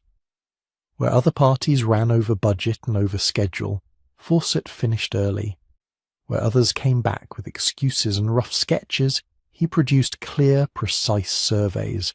He had a knack for keeping small, tight expeditions together, for avoiding large-scale bloodshed, for getting through places that had defeated other Europeans. Stories accumulated. The time he refused to fire on an indigenous group that surrounded his camp, choosing instead to sit calmly and play with his dog until curiosity diffused the tension. The way he could march long distances on minimal rations, the apparent immunity he sometimes seemed to display to the fevers that laid others low. On paper, he was exactly the kind of man you might trust to push a little farther than anyone had before, and return to tell you what he had seen. But something else was growing alongside his professional reputation. The more he saw of the interior, the less he was willing to accept the fashionable view in Europe that the Amazon was a green void. incapable of supporting complex societies. He noticed things that did not fit the stereotype: earthworks, mounds, pottery fragments in unlikely places. He read older accounts, including Spanish and Portuguese chronicles that spoke of populous regions and organised towns along certain rivers. Most colleagues dismissed those early descriptions as exaggerations or misunderstandings. Fawcett did not. He began, slowly at first, to assemble a different picture. Part archive work, part field observation, part intuition.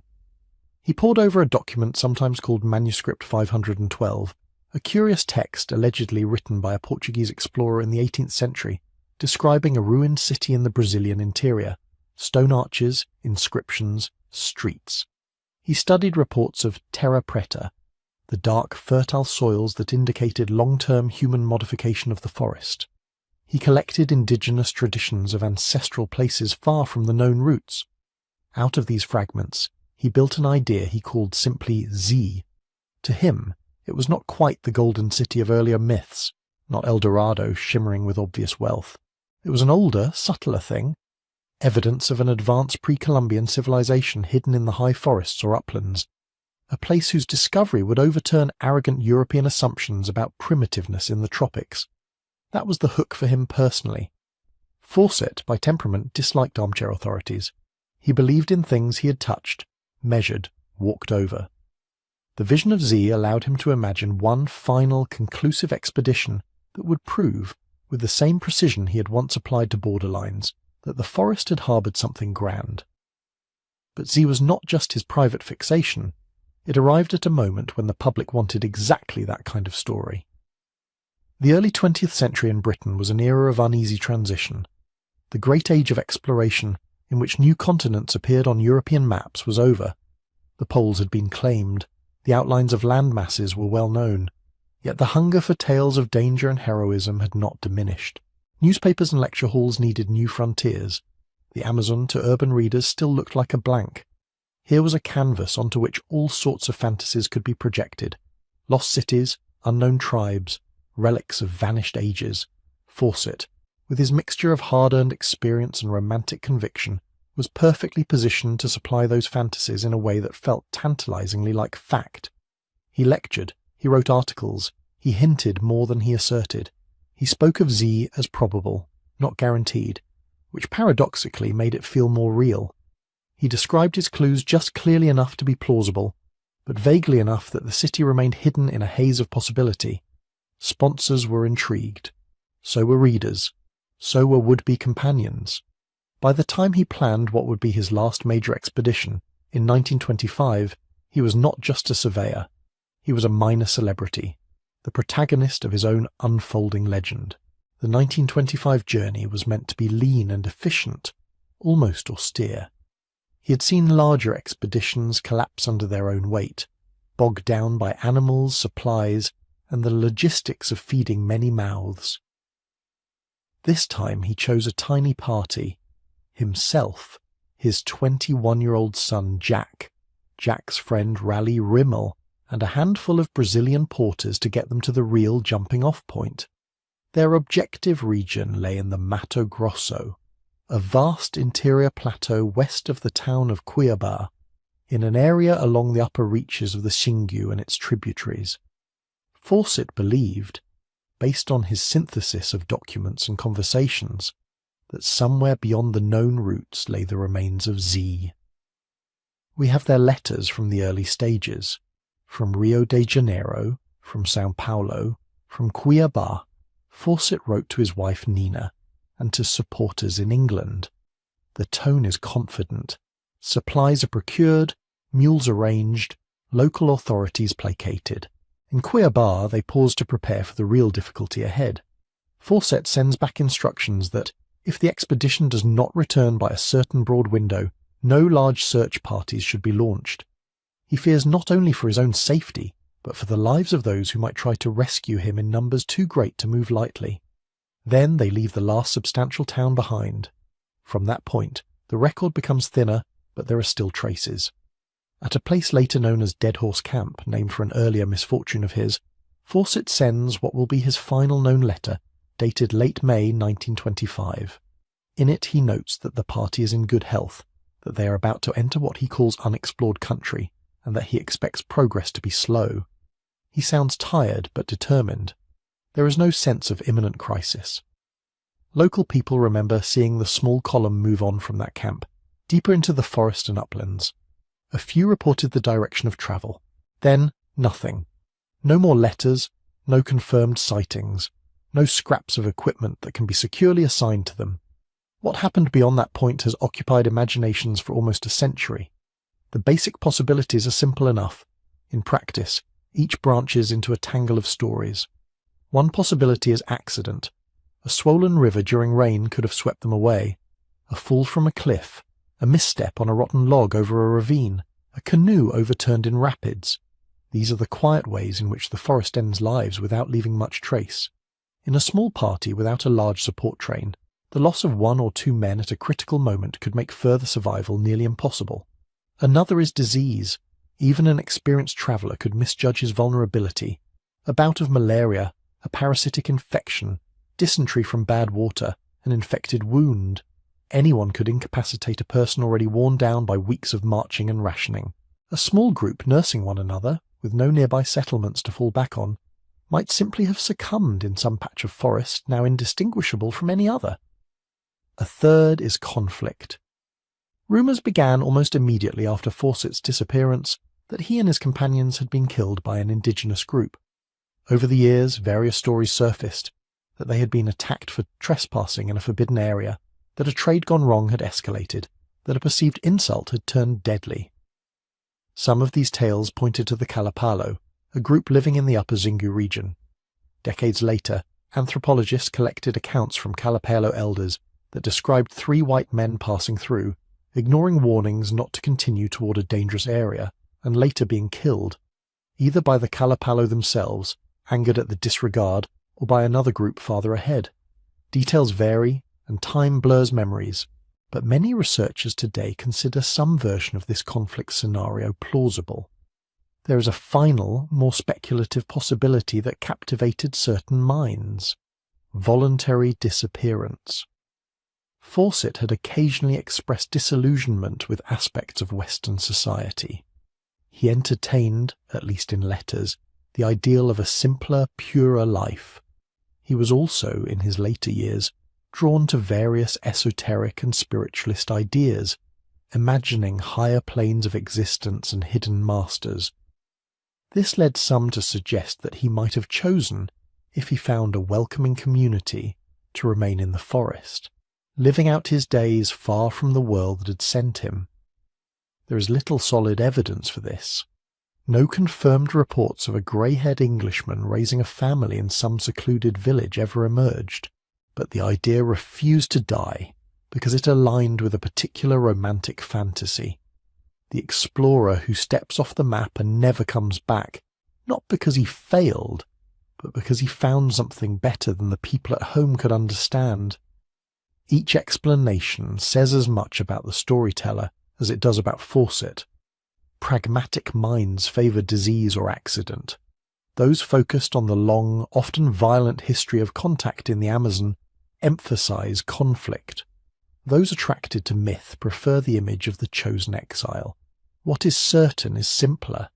He left the last place we can locate with confidence, walked into an enormous, difficult landscape with a tiny party, and did not return. That absence, that precise empty space where his concluding chapter ought to be, did something powerful to the broader story of the lost city. Before Fawcett, tales of swallowed expeditions had a diffuse quality. A party went in, rumours trickled back, sometimes bones or weapons appeared years later. The legends mixed with older conquest stories and indigenous warnings. Fawcett's disappearance was different because he was, in modern terms, mediated. Newspapers had followed his preparations. Readers had seen his photographs, read his articles, listened to his lectures. They knew his son's name. They had opinions about his methods. When he vanished, it felt to many like watching a public figure step through a doorway that then sealed behind him. Search parties went after him despite his earlier cautions. Some were small, some extravagant. They too suffered hardships and in a few cases deaths. Each failed rescue added another layer, the man who had vanished seeking a city and the men who then vanished seeking him. The pattern inverted itself. Where earlier explorers had used the promise of a city to justify their journeys, people now began using the name of Fawcett to justify their own. Perhaps they thought, he's still alive. Perhaps he left clues. Perhaps by retracing his path we will find not only the city but the legendary man at its heart. The rainforest, indifferent, accepted their footsteps in the same way it had accepted his. Over time the specifics blurred, the exact coordinates of Dead Horse Camp, the different accounts of his last days, the probable fates. What remained, polished by retelling, was the image. Percy Fawcett, seasoned surveyor, hero to many, stepping beyond the last solid line on his map in pursuit of a city he called Z, and never returning to erase or correct that line. From then on, the idea that the interior Amazon was a place that swallowed those who went too far was no longer just an old colonial rumour. It had a modern, named, almost intimate example, and for some that did not serve as a warning. It served as an invitation. If a man like Fawcett could disappear into that green, then surely there must be something there worth disappearing for. Others would follow the trail he'd cut, guided by his notes, his myth, and the same quiet conviction that somewhere beyond the reach of ordinary journeys, the forest was hiding a city that could still be found. In the years immediately after Fawcett's disappearance, the question people asked was simple and practical. What happened to him? It sounded like the kind of question you could answer with boots and determination. Go where he went, ask who he met, follow the river he followed, and the forest would give up its secret. That was the idea behind the first rescue expeditions. They were organised by newspapers, by wealthy backers, by rival explorers who saw a double opportunity: to save a celebrated colleague if he still lived, and to stand in the same aura of mystery if he did not. On paper, these searches had an advantage Fawcett never did. They had hindsight. They knew roughly where he had last been heard from, and they knew he had not returned. They could travel lighter or heavier as they judged best.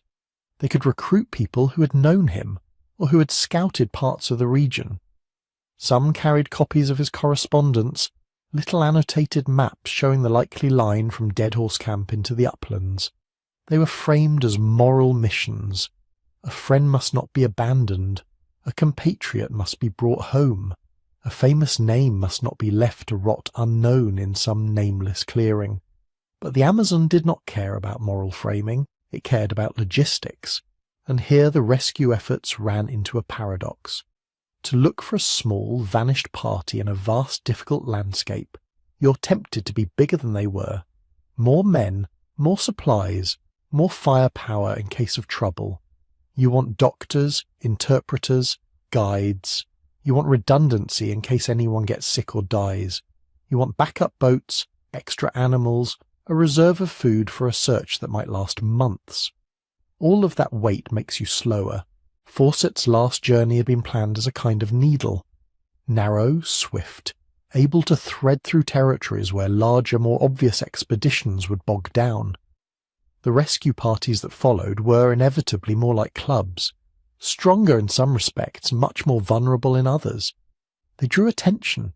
They needed more from the land and river at every step. Where Fawcett could make amends for a misstep with a small gift and a personal conversation, a column of dozens bearing rifles and baggage animals signalled something different. Secondary searches, in that sense, are often more dangerous than first attempts. The first attempt breaks ground in ignorance. It may be naive, but it is also unencumbered. It is built around one person's judgment, one plan. Follow-up expeditions inherit all the risks of the first journey, plus new ones created by urgency, by publicity, by the pressure to produce an answer. They march under the gaze of newspapers and sponsors. They have less freedom to turn back at the first serious warning.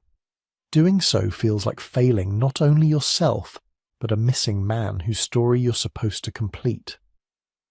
Some of the Fawcett rescue expeditions suffered for exactly that reason. They pushed on when they should have paused, because pausing looked, from a London or New York office, like weakness. They changed routes to chase a rumour, because simply retracing his line felt too slow for a world that wanted quick headlines. They quarrelled over leadership and priorities. Men died of fever, of exhaustion, of accidents very like the ones that might have ended Fawcett's life. Some parties staggered back with hollow eyes and no more information than they had started with. Others did not fully come back at all. A few members drifted into the interior, married into communities, or simply vanished from the paper trail, becoming small, human footnotes to a myth that was growing larger than any one person. Each failure had a strange double effect. On the one hand, it made the search for Fawcett look more dangerous, more futile. On the other, it made the story of the lost city more compelling. If you treat the forest as a kind of storyteller, these expeditions were offering it new lines to work with. A leader disappears, then the men sent after him sicken and vanish. Then another group returns with stories of bones that might be his, of villages where his name is half remembered, of warnings carved into trees or whispered by elders who say, "Do not go further, they died there." In reality, many of these reports were fragmentary and contradictory. One party swore it had seen Fawcett's compass hanging from a chieftain's neck. Another claimed to have found his camp, his rifle, his bones. Later examination often showed that such identifications were wishful. Compasses could be traded or looted from any number of travellers. Bones in the forest rarely come with labels. Memories bend to meet the expectations of the listener.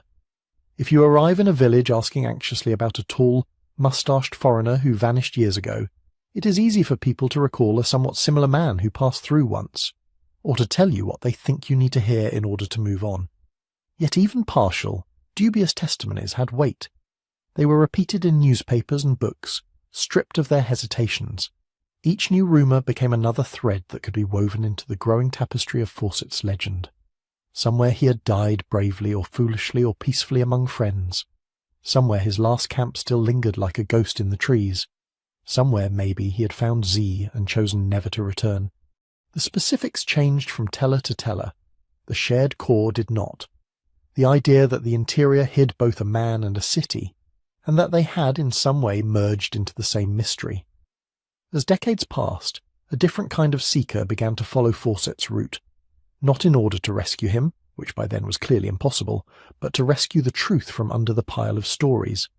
Anthropologists, ethnographers, and later archaeologists came, carrying not Winchester rifles and sensational headlines, but notebooks, tape recorders, and survey equipment. They talked to the Kalapalo and neighbouring groups in more systematic ways, documenting not just one dramatic tale, but a whole web of oral histories. They tried to reconstruct, from remembered journeys and landmarks, where 3 foreign men might have walked in 1925 and what might have happened. These later researchers learned several things. One was how easily early testimony had been distorted by translation, by the presence of officials, by fear. A phrase that had once been rendered as "we killed them" sometimes on closer listening carried a more ambiguous meaning. They died here, or they were killed. Responsibility shifted, sequence blurred. In some accounts, Fawcett's party ignored advice not to continue and were killed by another group upriver. In others, they offended local norms and paid the price. In still others, they were simply one more party swallowed by a dangerous landscape. Another lesson was that the very routes Fawcett and his would-be rescuers had taken were not fixed, inviolable lines. Rivers that seem like permanent highways on a map wander in their beds. Trails used heavily in one decade fall out of use in the next, overgrown and forgotten. A path that is the way for one generation of guides may be unknown or disfavoured by their grandchildren. When modern explorers tried to follow the supposed footsteps of 1925, they often discovered that there was no single exact track to be found, only a region, a set of possibilities.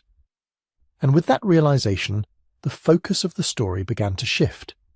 What had once been a geographical puzzle, where exactly is Fawcett, where exactly is Z, started to look more like a psychological one. Why did so many people keep going back into the same uncertainty? Why did the absence of clear answers make the place seem more, rather than less, alluring? The answer has something to do with the way humans respond to unresolved stories. A mystery without a body, without a confirmed site, stays open in the mind.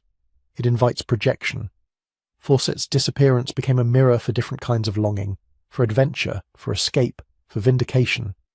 Each new expedition presented itself as an attempt to close the book, to draw a neat line under the last chapter. Each, by failing to do so, added another unwritten page. The lost city itself followed a similar path. Early chroniclers had placed El Dorado, Manoa, the inland empire, in different corners of the map. Fawcett's Z had been another such fixation, more grounded in documents but still speculative. After him, the exact location mattered less than the idea that there was something in the forest capable of turning rational men into pilgrims. As archaeologists uncovered more about real pre-Columbian settlements in the Amazon, earthworks, causeways, patches of terra preta, they gradually replaced fantasy with evidence. But the emotional shape of the legend did not disappear. It simply migrated. By the late 20th century, when people spoke of following Fawcett, they were often frank that they did not expect to find his bones or his city in any literal way. What they were seeking was harder to name. The edge, the feeling of walking off the map as he had done. Z, in that sense, became less a point on the earth and more a point in the human mind where curiosity and risk intersect. The forest, for them, was not only a tangle of vines and rivers. It was a test of how far a person would go in pursuit of something that might not exist except as an organizing dream. In that way, the story of those who went looking for the lost slowly turned itself inside out. The jungle remained, the rivers rose and fell, the villages shifted and endured. What changed was the axis of the tale. It stopped being mainly about a hidden city in the trees and began to be about the people who could not stop walking toward it, even when all the practical reasons to do so had been exhausted. Geography faded into background, obsession moved to the centre, and in the quiet hours when you imagine their lanterns dwindling among the trunks, what lingers is not the outline of stone walls no one has yet proven, but the image of small human figures still pressing forward into darkness, convinced that just beyond the next bend the answer to all of it is waiting. If you pause the story right here, with Fawcett vanishing into uncertainty and later expeditions trying to untangle rumour from memory, the lost city still feels like a kind of mirage, an idea superimposed on a green blur. Either there is a great stone city in the forest or there isn't. Either he was right or he was deluded. But that's not quite how the picture looks anymore. In the last few decades, archaeology has been quietly redrawing the mental map that men like Fawcett carried in their heads.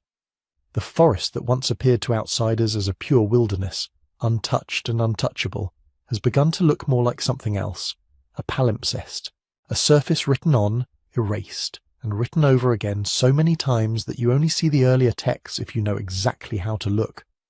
Early chroniclers had already hinted at this. They talked about wide roads, raised fields, towns along the rivers that could muster thousands of warriors. For a long time, those reports were mostly treated as exaggeration, or as misunderstandings of what Europeans thought a city should look like. When 19th and early 20th century explorers didn't find stone walls and pyramids in the central Amazon, many concluded there had never been large, complex societies there at all. The forest, they said, was too poor, the soil too thin, the environment too fragile to support dense populations. It was a neat conclusion. It matched the empty spaces on colonial maps. It made the failure to find Manoa, El Dorado Z feel inevitable. You can't discover what never existed. Then the ground started to argue back. In the upper Singu, not too far from where Fawcett disappeared, archaeologists began to notice patterns that didn't look like randomness.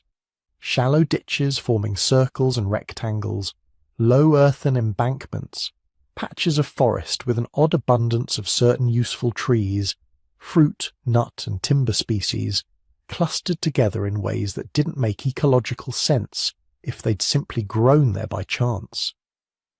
Under the leaf litter, shards of pottery, fragments of burned clay from what had once been houseposts, traces of dark, unusually fertile soil. Piece by piece, a different picture emerged.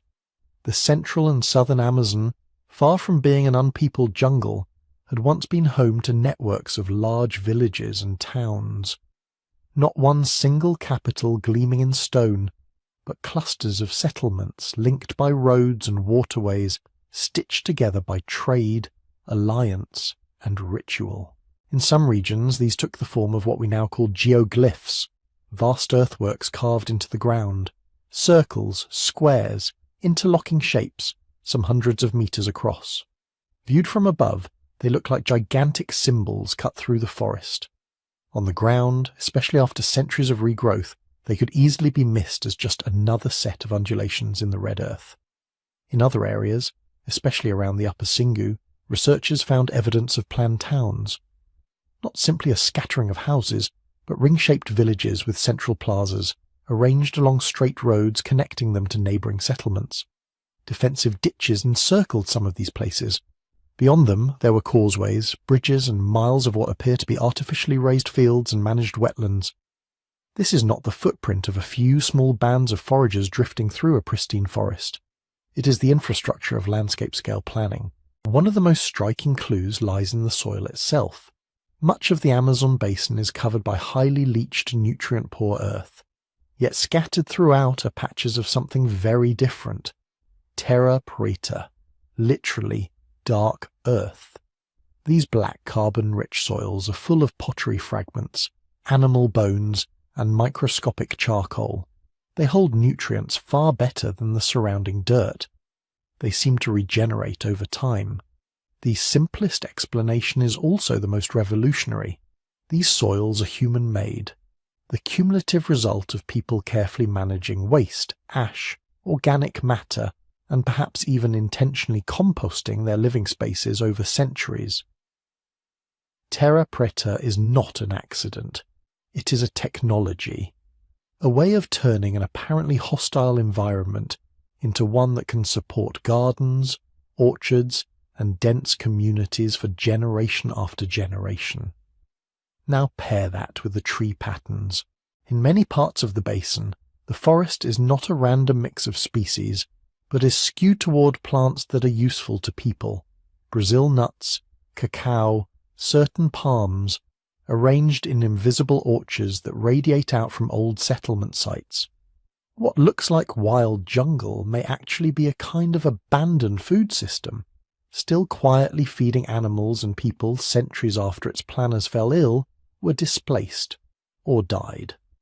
The term archaeologists often use for this is anthropogenic landscape, a landscape shaped, maintained, and in some cases created by human activity. Not a neat divide between city and wilderness, but a gradient. Plazas and houses in the centre, gardens and fields around them, then zones of managed forest, and beyond that, hunting territories threaded by rivers that double as highways. If you walk into such a world expecting stone towers, you will be disappointed. If your definition of a city requires masonry that can defy weather for 1,000 years, you will think you have found nothing. But if the city's houses are built from wood, its public spaces bounded by earthworks, its monuments made of living trees and dark soil, time will treat it very differently. Timber rots, thatch collapses, polished plasters become clearings, then thickets, then full-grown forest. Defensive ditches fill in, one wet season at a time. Embankments soften and sprout ferns. After a few hundred years, what remains is subtle. A slightly raised mound, a change in soil colour when you scrape away the top layer, a line of unusually old trees marking a former road. Men like Fawcett could have walked right over such traces without realising it. A village that had stood a few hundred years earlier would leave almost no obvious sign to a traveller primed to look for stone. Part of the reason we can see these things more clearly now is that we have learned to look from a different vantage point. In the early 21st century, archaeologists began using LIDAR, light detection and ranging, in Amazonian surveys. From an aircraft, a LIDAR system sends out thousands of laser pulses per second and measures how long they take to bounce back. Most of those pulses hit leaves and branches, but a fraction slip through gaps in the canopy and hit the ground. Software can filter out the vegetation and reconstruct the underlying terrain in astonishing detail. When those digital forests are peeled back, a ghostly geometry appears. Straight lines where natural rivers prefer to meander, grids where random topography would be expected, rings, causeways, platforms, sometimes covering tens or hundreds of square kilometers. Suddenly, the supposed emptiness of parts of the Amazon doesn't look so empty. It looks abandoned. This does not mean the legends map neatly onto any single site. No one has flown a LiDAR survey over the upper Xingu, circled a collection of earthworks and said, "There it is, Z, just as Fawcett imagined." In fact, in some ways the new evidence makes that kind of single-point revelation less likely. Instead of one great urban jewel, archaeologists keep finding constellations, dispersed, interconnected townships, ceremonial centres linked to smaller villages, regions where human influence shaped forest composition at a continental scale. Complexity, but not necessarily in the form that European imaginations had trained themselves to recognise. The inland empires and shining cities described in early chronicles might be remembered versions of these networks, exaggerated through distance and desire. A traveller raised among small fortified villages along a cold European river might well describe a region of plaza-centred towns, fed by orchards and raised fields, as an empire. A chain of settlements stretching along hundreds of kilometres of navigable water could feel like a continuous city. In the telling, the spaces in between shrink. The lights become one blaze. Fawcett's Z was shaped by that inheritance. He went looking for stone because stone is what had survived in the Old World. The Roman Forum, the Inca walls, the Maya pyramids.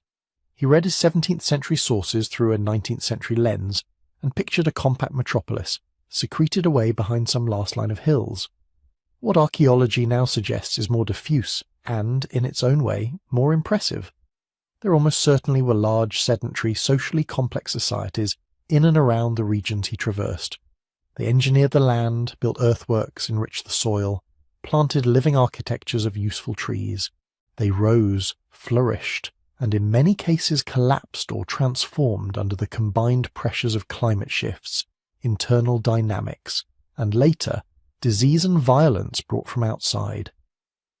By the time Fawcett passed through, centuries of epidemics had scoured many riverine populations.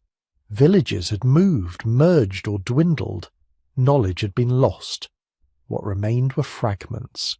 An old ditch here, an anomalous clearing there, a rumour of a people once more numerous, a story of ancestors who lived in big places where the forest is now thick. When you line those fragments up next to the geoglyphs seen in satellite images, the terra preta pits dug by archaeologists, the LiDAR maps that suddenly reveal gridded roads under seemingly untouched canopy, the legend begins to sound less like pure invention. It feels more like an echo, a memory distorted by time and translation, anchored not in a single plan-drawn city, but in a whole class of places that no longer look the way they once did. So when we ask, today, whether the lost city existed, the most honest answer is both narrower and broader than Fawcett might have liked. There may never have been one Manoa, one Zede, waiting like a prize at the end of the right river. But there were cities of another kind, earth and wood, soil and water, woven into the forest, and their traces are still there for those who know how to find them. That difference matters if you are making maps. It matters less if you're lying awake, imagining lantern light under the trees. The archaeology bends the legend toward reality, but it doesn't quite erase the mystery. It tells us that human beings really did once build great, intricate worlds in the green depths, and that those worlds could vanish so completely that even a determined seeker would walk through their shadows and never see the outline, which leaves us with a quieter, more unsettling thought. If whole landscapes of cities can disappear so thoroughly that they become myths, what exactly are we standing on now? and how many of the stories we tell about empty places are only gaps in our own way of looking. Part of the answer lies in that last question. Empty places, or what we tell ourselves are empty places, have always exerted a particular pull on the human mind. On an old map, it's the uncoloured patch that draws the eye more insistently than the carefully labelled coasts. On a satellite image, it's the dark mass of unbroken canopy between the rivers of light. We are strangely compelled by what we can't quite see. The legends of Manoa and Z grew in exactly that kind of space. Beyond the mission towns, beyond the known river bends, there was a zone of uncertainty where hearsay could stretch without immediately snapping against a checked fact. A trader swore he had seen a plaza. A captive remembered a raised road. A missionary's second-hand account mentioned great settlements, whose people had since died of sickness. All of it floated on top of an area no European had yet drawn in with confidence. The result was a hybrid, part report, part projection, part wish. Our brains are not comfortable with blankness. When information runs out, imagination quietly volunteers to fill in the remainder. We do it with partial photographs, with half-overheard conversations, with childhood memories that lose their edges. We did it, collectively, with the Amazon. Faced with a tangle of unvisited rivers and contradictory testimonies, many early readers chose a kind of maximal answer. If the forest hid anything, why not a city large enough to reorder wealth and power? Why not an inland empire? The more those spaces shrank under exploration, the more intense the remaining mystery became. By Fawcett's time, the blank areas on maps had retreated far inland, but they hadn't entirely vanished. What remained were pockets, constricted uncertainty, like a story with most of its scenes told but one crucial chapter missing. That missing chapter takes on disproportionate weight. Your attention keeps circling back to it. That is part of why Fawcett's disappearance is so oddly satisfying, narratively speaking, even as it was catastrophic in reality. The man who devoted his life to entering the blank space literally vanishes into it. No confirmed grave, no returned notebook, no final survey point marked with an X. His story ends where the map does. Swallowed is the word people reach for. The forest swallowed him.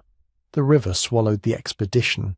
The lost city swallowed every explorer who searched for it.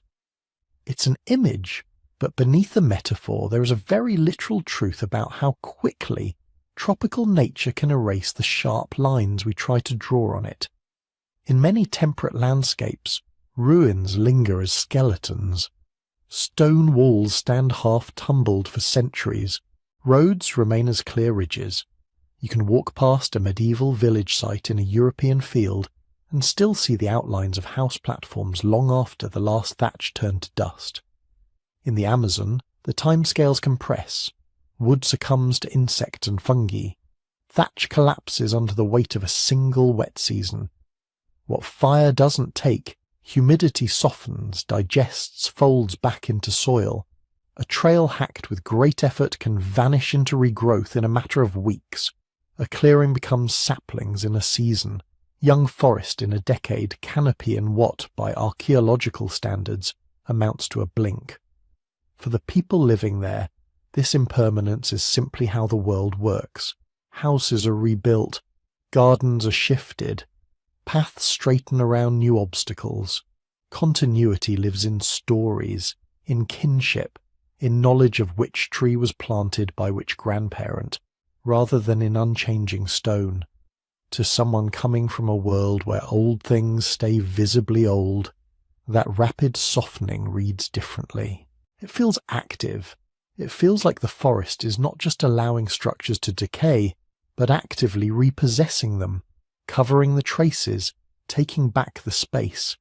Hence the language of swallowing, of devouring, of a green sea rolling in over whatever came before. That same dynamic is what allowed whole urbanized landscapes to become almost invisible from ground level. It also powers the legend's staying power. When you hear that nothing remains of a once great city, your mind performs a small trick.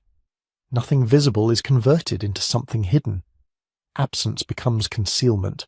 The more complete the erasure, the more thorough the presumed secret. There is romance in that, and it can be a dangerous romance. The history of the search for El Dorado and Z is full of people who valued the thrill of chasing a phantom more than they valued the lives and knowledge of the people they met along the way. Indigenous guides were used and discarded. Local warnings were ignored. Rivers of rumour were treated as if they somehow mattered more than the very real villages on their banks. If we want to keep the wonder and lose the harm, we have to separate those layers. One is the lure of the unknown itself, the human fondness for unfinished stories, for questions that don't close neatly. That part is, in some sense, harmless. It's the same impulse that keeps us turning pages in a book long after midnight, or scrolling through old shipwreck maps, or listening to speculative documentaries until the sleep blurs the edges between fact and possibility. The other layer is the idea that the unknown exists primarily for us to conquer, to own, or to convert into profit. That belief is what drove men into the interior with chains, guns, and flags, long before they came with notebooks and compasses. It's what made some of them treat the forest as a stage set, peopled with obstacles and informants rather than with societies as complex and self-authored as their own. Archaeology has quietly undermined that second layer. The more we learn about pre-contact Amazonian societies, their engineering, their cosmologies, their long relationships with particular stretches of river, the less convincing the old story of empty wilderness awaiting discovery becomes. The blank space on the map is no longer just an invitation, it's also an omission, a record of what the mapmaker did not yet know or did not bother to ask. And yet the first layer, the gentler wonder, persists. It becomes easier to direct it differently. Instead of imagining a single golden city untouched under the vines, we can imagine 1,000 overlapping pasts under our feet. Instead of picturing Fawcett stepping into a pristine domain of nature, we can picture him walking, unknowingly, through the outskirts of a landscape that had already been thought about, planned, modified, for centuries. Some questions remain open, and they are worth holding on to not because answers will necessarily be spectacular, but because the act of asking reshapes how we see the world. How many earthwork networks are still mapped only by the roots of long-lived trees? How many stretches of primary forest still carry the fingerprints of old orchards, their pattern legible only to those who know precisely which species to count and where? How did different riverine societies conceive of their territories? As scattered villages, as linear cities threaded along water, as sacred geographies tied to mythic journeys? Even at the scale of Fawcett's small party, mysteries linger. Exactly which community did they encounter last? What stories do the descendants of those people tell about the strangers who walked off into the forest and were never seen again? In some oral histories, the lost explorers are barely a footnote. In others, they return as cautionary figures, examples of men who went too far or refused to listen, or crossed a boundary marked in ways they could not read. Those are questions that can still be asked, carefully, with respect, with the understanding that not all answers are ours to claim. Some knowledge is meant to stay local, to circulate within the descendants of those who made the dark earth and planted the orchards and built the ringed villages. What we are allowed to keep, from a distance, is the quieter realization that the world is always thicker than our explanations. Beneath any simple statement about what a place is, a jungle, a void, a treasure house, there are older layers, different uses, forgotten names. In that sense, the lost city has already done its work.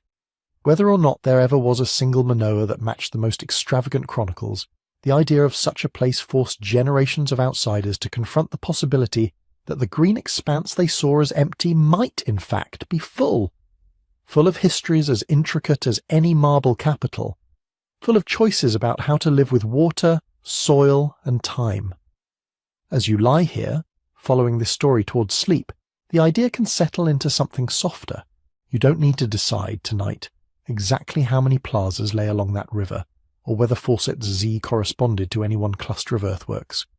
You can simply let the possibility hover that somewhere, under the layers of leaves and years and roots, There were once places where evening fires ringed a central square, where children learned paths by heart, where songs rose up into the same darkness that now hangs above you. The romance is still there, but it no longer needs gold to shine. It lives in the thought that we move across surfaces we barely understand, that the solid ground beneath our feet, any ground anywhere, might be resting on someone else's vanished map. The lost city calls to us in the end, not because it promises riches or glory, but because it reminds us how much we do not see. It invites us to imagine depth where our eyes report only a smooth green wall. It suggests that even when the last stone has crumbled and the last trail is closed, something of a place persists, in soils, in tree patterns, in stories, and in the lingering questions that drift through our minds as the waking world fades. You don't have to solve those questions. You can let them remain, gently unresolved, like distant lights on a river you will never quite reach. By now, you've drifted with this story from the first faint rumours all the way to satellite images and soil chemistry. You've watched a city begin as a whisper on a colonial dockside, harden into ink on maps that lied as much as they informed, and then pull real people, in real canoes and boots, deeper and deeper into a landscape that did not care what they were looking for. You followed chroniclers who wrote of gilded kings and shining plazas.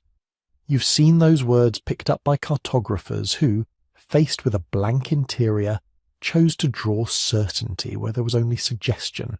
You've walked beside Raleigh, polishing his tale of Manoa into something fit for a queen, and beside Fawcett, marching toward his letter Z as if a single mark on paper could compel the world to rearrange itself around him. Then the view shifted. The heroic parties with banners and mules gave way to quieter expeditions with trowels and notebooks. Planes replaced caravels. Lidar beams slipped through leaves where once only arrows had flown. The jungle that seemed to erase every trace began, bit by bit, to give up a different kind of record. Rings of raised earth, darkened soils, lines that straighten when you look at them from far, far above. Taken together, those layers do not resolve neatly into the kind of city the 16th century imagination wanted. There is no confirmed golden capital, no single imperial square waiting exactly where an old map promised it would be. What there is instead is something both less theatrical and in its way more astonishing. Evidence that much of what was dismissed as untouched wilderness had been lived in, modified, thought about for centuries before the first rumours of El Dorado flickered into letters. The strongest threads we can follow now point not to a lone metropolis, but to networks. Chains of earthwork towns along rivers, gridded causeways, patchworks of orchards and gardens layered into what later visitors misnamed virgin forest. In those patterns, the inland empire of the old story starts to look less like pure invention and more like a distortion, a funhouse reflection of real complexity glimpsed at an angle through translation, illness, and wishful thinking. And yet, even here, in the age of spectral images and gene sequences, pieces do not quite lock together. We still don't know exactly how many people lived in those river basins at their peak, or how far certain cultural traditions spread. We can't say with confidence whether any one cluster of plazas ever matched the scale of Raleigh's Manoa, or whether Fawcett's Z corresponded to an actual remembered landscape, or to a collage of reports that never truly belonged to the same place. Some of the most tantalizing questions sit just outside the reach of excavation. They live in stories that have not been written down, in names for rivers and knolls that carry meanings only fully understood by the communities that still use them. They live in the choices not to tell certain things to outsiders.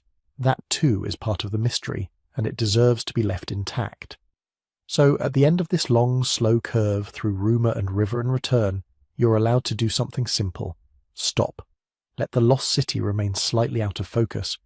Let the city that supposedly swallowed every explorer keep, for itself, whatever it has decided not to show us yet. You can hold both truths at once, that there were real, intricate societies in those forests, whose traces we are only beginning to recognize, and that the exact shapes of their cities, their ceremonies, their stories at dusk, may never be fully mapped in a way that satisfies a curious outsider lying awake many centuries later. As you rest here, you can treat that gap not as a problem to be fixed, but as a kind of gentle space in the mind, a place where possibilities can breathe. Maybe that's why stories like this work so well as you drift towards sleep. They offer just enough structure to follow, and just enough uncertainty to soften at the edges and merge with whatever dreams your own brain is ready to stage. If you'd like to keep wandering through histories like this as you fall asleep, half fact, half open question, it does help in the very practical sense to let the channel know. You can tap like, or subscribe, or let an algorithm somewhere know that slow stories about distant times are something you'd like more of. You can also add your own small mark to the map of listeners by leaving a comment and saying where you're listening from. A city balcony, a dorm room, a quiet farmhouse, a night shift break room. It's strangely grounding to remember that these tales about vanished places are heard in so many different present ones. And if your mind is still turning, just a little, around the idea that all of us are the heirs of much older bottlenecks and branchings, there is another path you can take when this audio ends. I've put together a book about prehistoric secrets, about how near extinctions and hidden turning points shaped the ancestors of everyone alive today. It's told in the same slow, story-driven way, meant to be read or listened to as you fall asleep. You can find it at sleepytimehistory.com. For now, though, you don't have to click anything, or decide anything. You can let the explorers fade back into the green, let the maps curl at the edges, let the gold dust settle into ordinary soil. Somewhere, far away, rain is still falling on river water that once reflected the fires of those vanished plazas, if they were there. You can let that picture stay hazy and kind. Let the mystery of the lost city linger just at the edge of thought, like a dim light behind trees as your own night deepens and finally closes over the day.